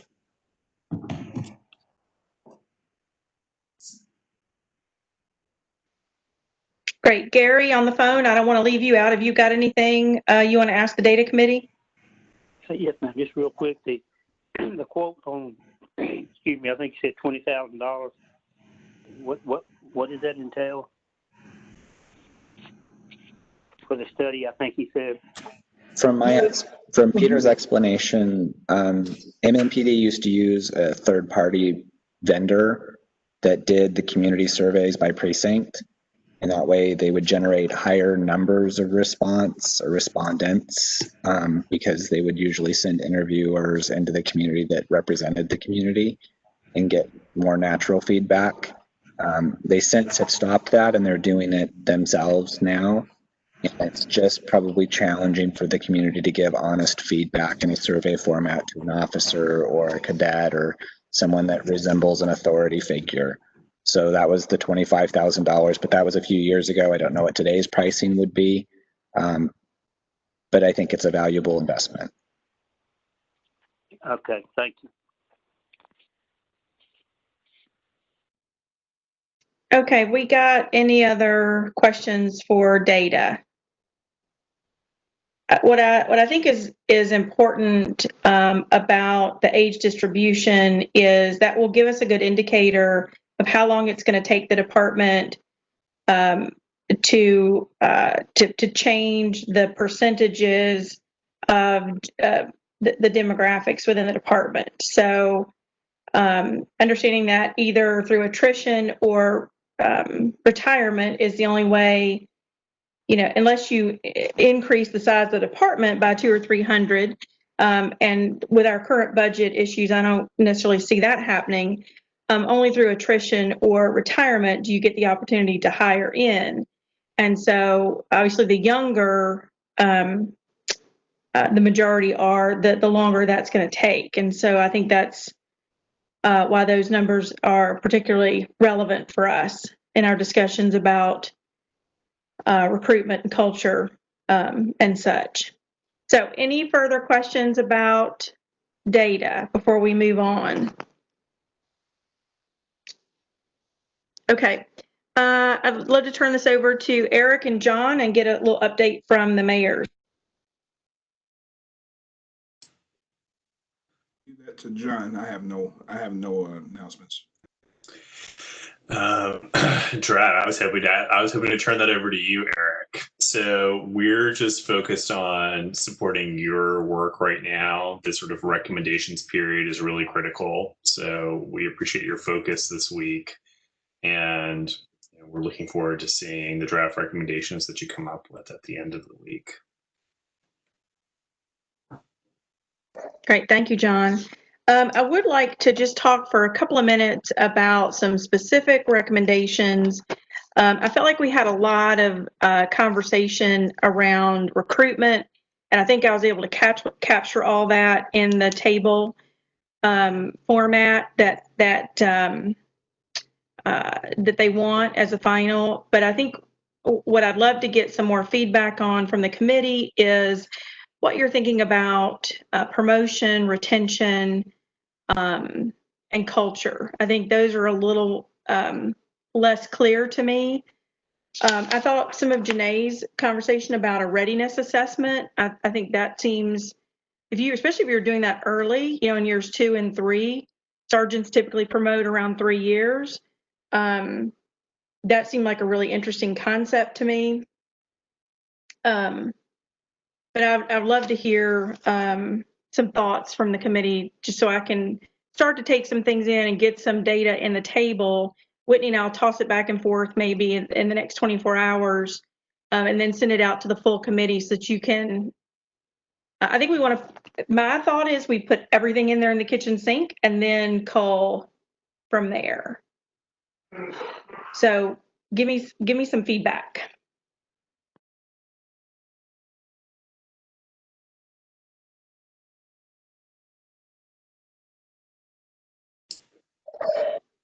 Mr. Harris. Yes, so Madam Chair, I think one feedback that I'd like to give on promotion gets at the heart of what Reggie talked about with the marbles, and that is the promotion has to be intentional. All things not being equal, sometimes equal isn't in the solution, so I think the intentionality, has to be brought to the forefront, of promotion when it comes to getting people of color into higher positions.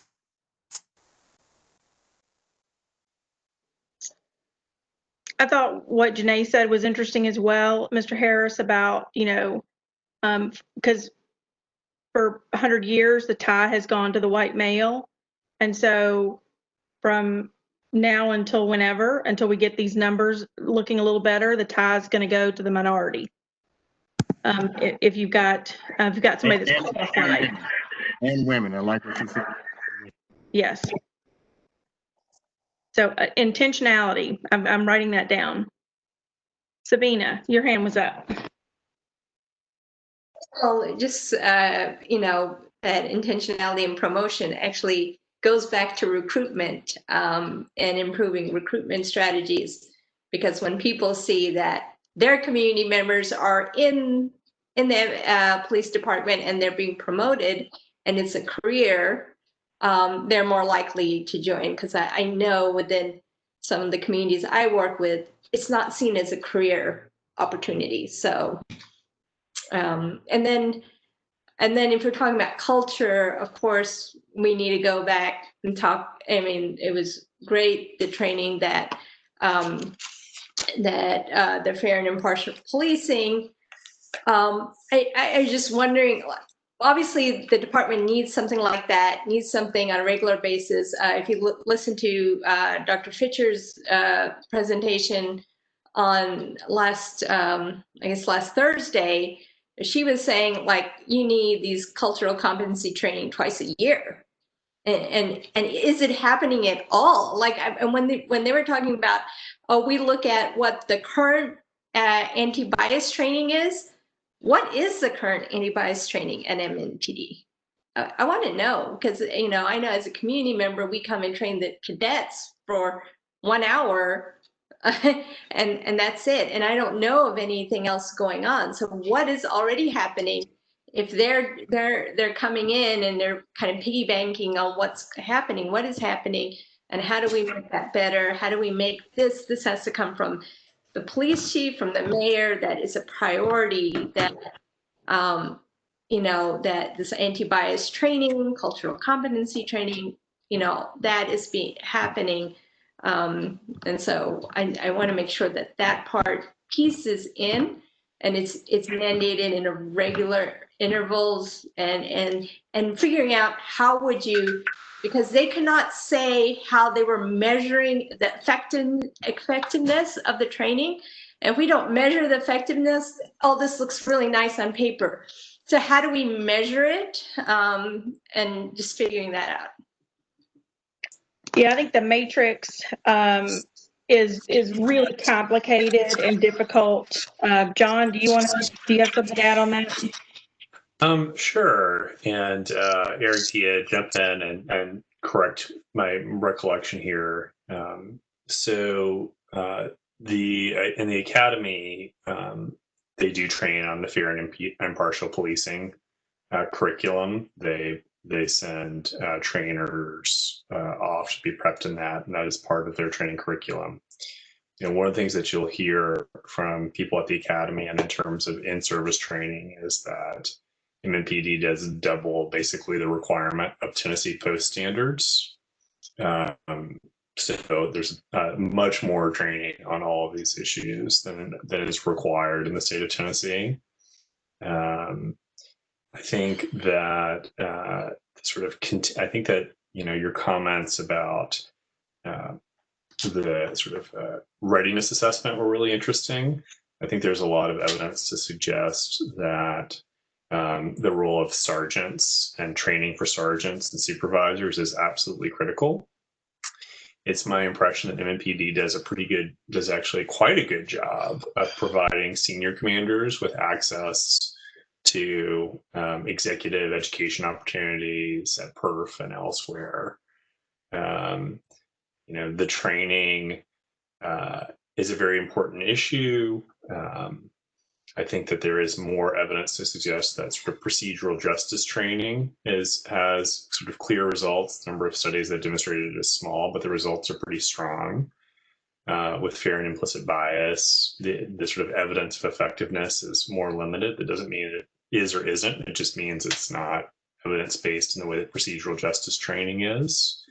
So I think the opportunity to sort of think about and support, you know, really effective supervision is critical. And in terms of what the culture is, you know, what sergeants say at your roll call is huge. And, you know, I defer, Margie, definitely to you and your experience. I'd love to get your thoughts on sort of that set of propositions.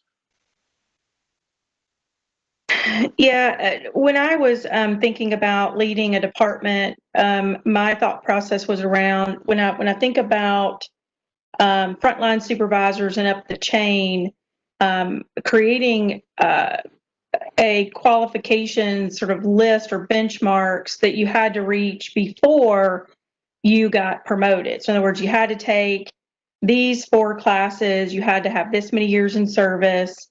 You know, your performance evaluations needed to be at a minimum, you know, of this. But to do all that means you have to offer all those training classes, and you got to offer equal opportunity to get in those training classes. But through that sort of readiness process, you know that you're going to get somebody that comes into supervision that's been trained in management and coaching, in performance evaluations and behavioral evaluations, because too often, and I think historically, people in law enforcement get promoted and they are not trained at all. It's just whoever has been there the longest, whoever's fun to have lunch with, and those are typically always white males. And so some sort of, and I'm still a little concerned about Metro's process of banding. I'm not sure I completely understand how they're doing promotions within bands. Maybe Reggie can speak to this. I sort of like the list better, but I also understand that I think some of these testing procedures need to go through a cultural competency assessment, because A, they may not be culturally competent, and B, if there is an assessment center, that's where implicit bias comes in. And so I'm just not, and they could be doing it all right, John, as you say. I just don't know. But providing some subjectivity within bands, I think is a little bit, concerns me just a little bit. Reggie, do you have anything to add on that?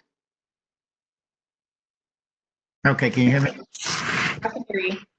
Okay. Like I said, one of the disparities that we have found, okay, let's call it the first one. Let's call it going down the numerical list. One of the disparities that, like I said, we find that if there's only 10 spots for a promotion, if the chief says, I'm going to make 10 promotions, usually your first 10, first 15, sometimes your first 20 are male whites. So you have a lack of diversity in the promotions based solely on the numbers, because there are a few women and there are a few minorities, and there's a large number of male whites taking the test.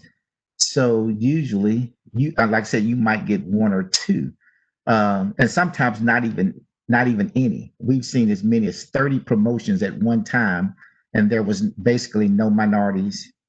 And I think there may have been one female out of 30. I've seen that in my career.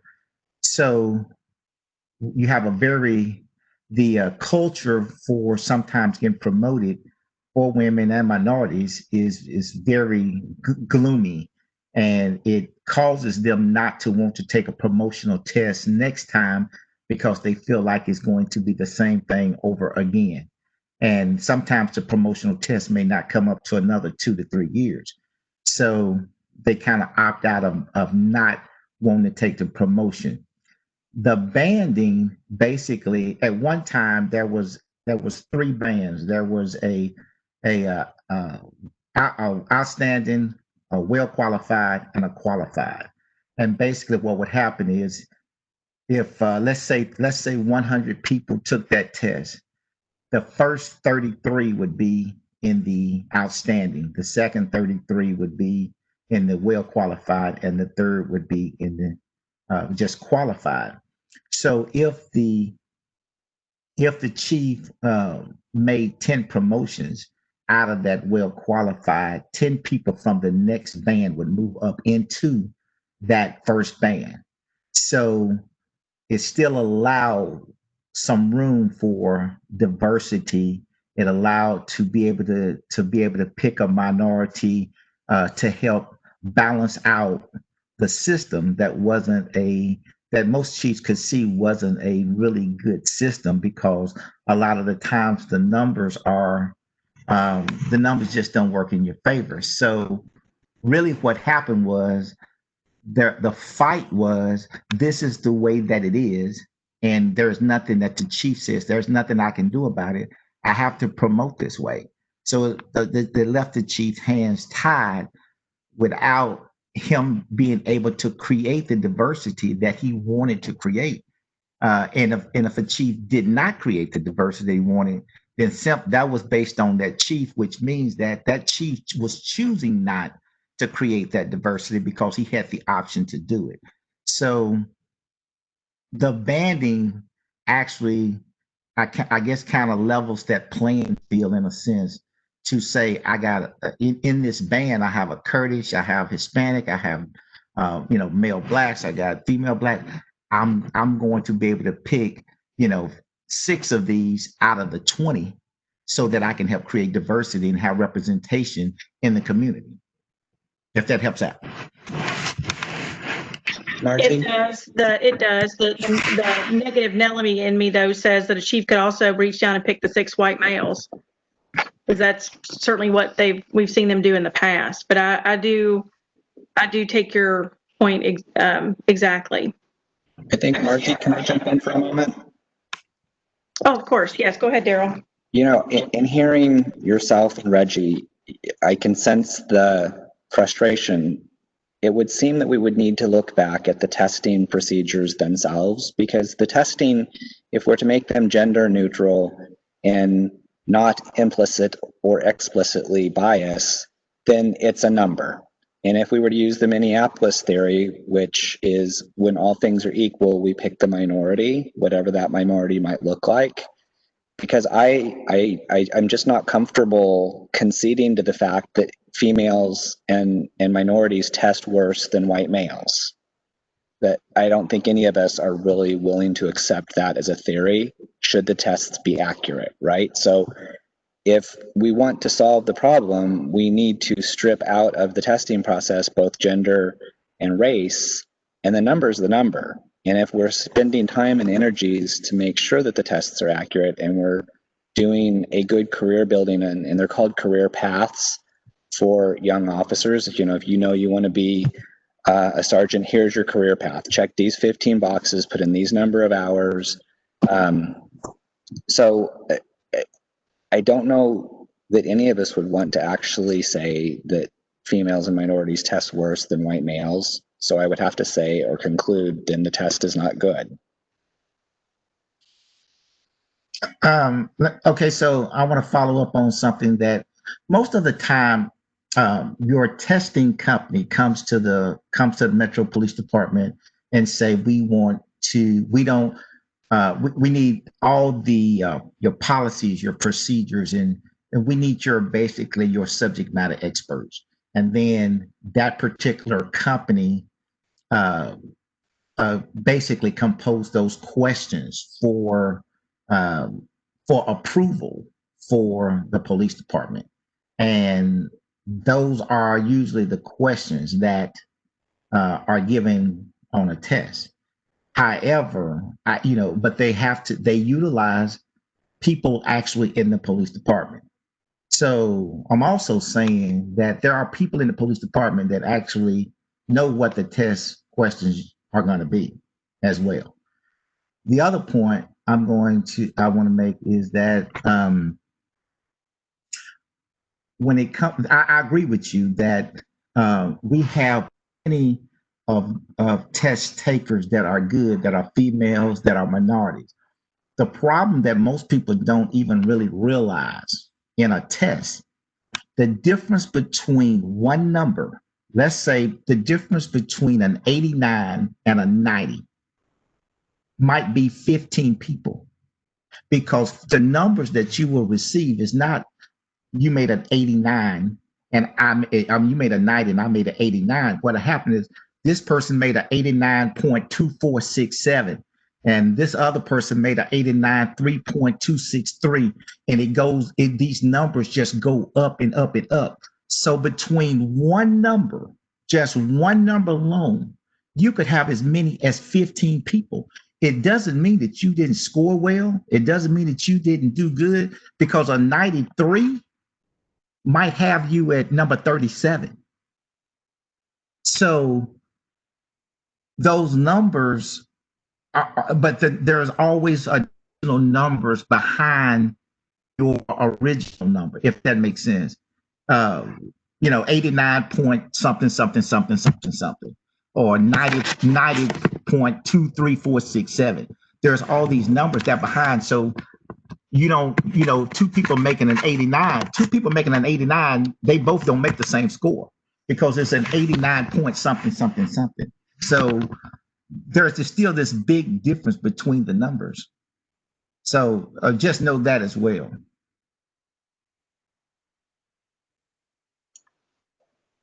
Am I to understand that you're saying the numbers are different and they're based on gender or race?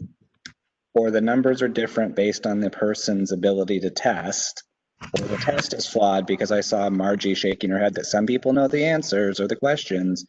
Then that strikes me to my point that I said originally, which is A, get a new testing company because I've never heard of such a thing.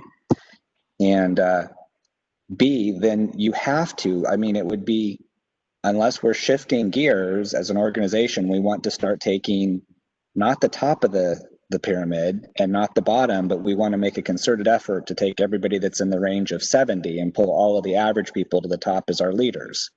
Short of that, I don't know that any organization ever does anything but take from the top performers. So if we can equalize the ability to perform, shouldn't the top performers win unless there's a tie, which then should go to a minority or female? That seems like a fair system if we're to unify the testing process.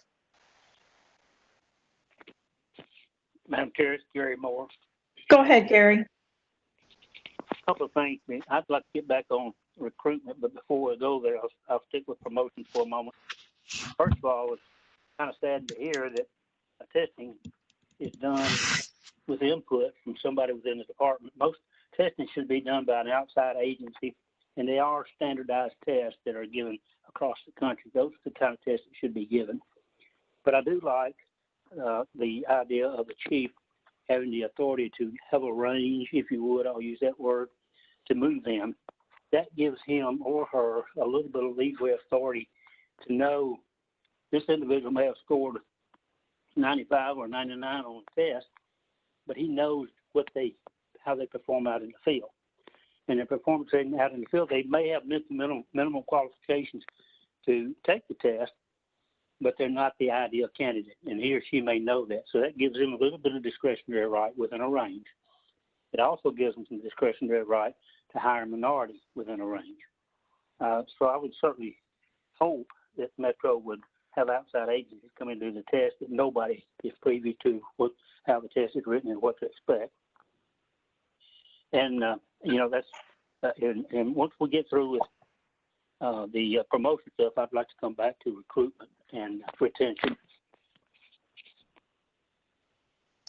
Yeah, I think what I'm saying is I would love to see somebody do an assessment on the cultural competency of the test, and just look at that to see that it was culturally competent. But I take Reggie's point, which is the bands do give the chief some flexibility, and that could be a good thing, or that it could give the chief flexibility and it could be the wrong thing. So, but that's that has to do with the stated goals of the department, I guess. So, does anybody have anything else on promotion for this discussion? I think Gary, you wanted to go back to recruitment for a minute. Madam Chair, Go ahead, Reggie. No, that wasn't me. It was clicking. Quick question. So who has the authority and all to change the procedures, or the cultural competency procedures of the test?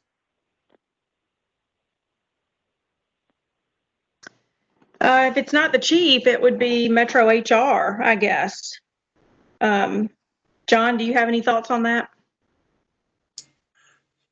I don't know for sure. I do know that Metro HR is the manager of promotional lists and so forth, so it could be in their purview.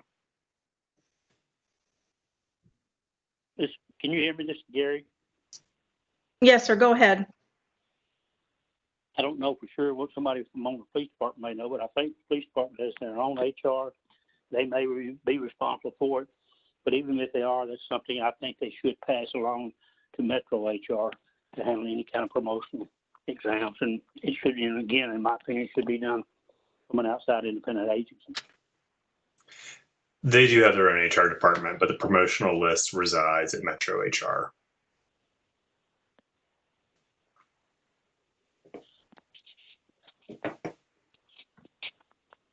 Okay, great. Thank you. So does anybody want to weigh in quickly? I know we've been on for a couple hours. Give me some quick feedback on culture.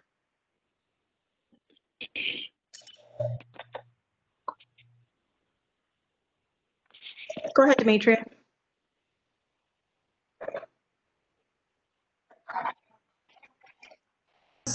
It sort of caught me when the ladies talked about the mood of the room when they come to bias training, and some people you could see the scowls and the crossed arms and so forth. And I'm wondering how groups are segregated to train. Like, do they consist of different years on the force and new people, old people, etc.? And is there always diversity in those training groups? Because that once a year training is so important. If it's just made up with the kind of people that are going to be a brick wall, I think we have to be really intentional about how those groups are segregated and for the effectiveness of that training that's so important.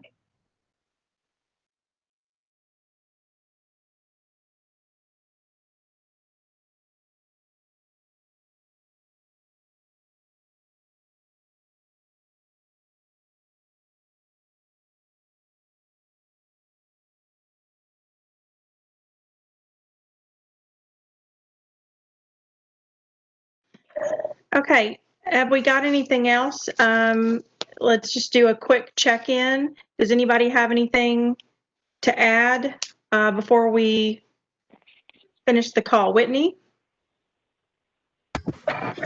No, nothing for me. Gary, have you got anything on the phone? Yes, ma'am. Can you hear me? Yes, sir. Okay, real quick. I'll be real quick on it, but on retention and recruitment, I think we can tie the two together by saying it simply increase the pay, the starting pay, and increase the benefits. And of course, some of the stuff you have already addressed, and that's work conditions and fair promotional process. And I'll go back to work conditions. Y'all touched on quite a bit about the supervisors. But that's some of the complaints that I've heard from the police officers that's left. They left because of management, so-called, had their thumb on them so much they were afraid to do anything. So you're looking at that. So I think you can tie recruitment and retention to better pay and, of course, better working conditions. Thank you. Well, and I always like to say, if you're going to raise the start pay 5% or 7% or whatever that, you have to raise everybody up the scale. Otherwise, you're talking about a compression pay scale, and that drives police officers absolutely crazy. When you continue to raise the start pay and you don't raise anybody else, you'll end up with an officer that's been on a year making more than an officer that's been on 5 years. I've seen it happen. And then that is just deadly for morale and for retention. So I take your suggestion, Gary, but I'm gonna, if you don't mind, say that we're gonna just increase pay across the board X%, and that every time you increase start pay, you've got to increase up the scale.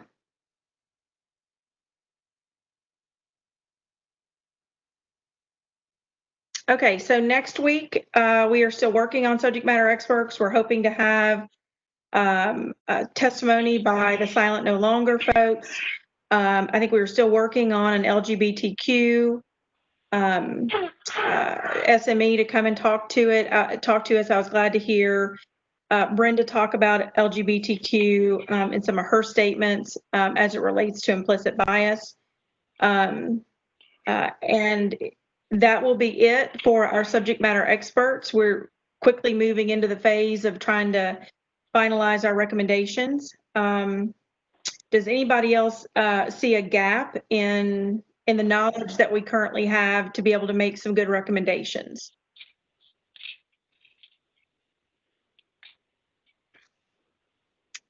You can certainly email Whitney and I offline if you have any concerns, and we'll try to get those addressed.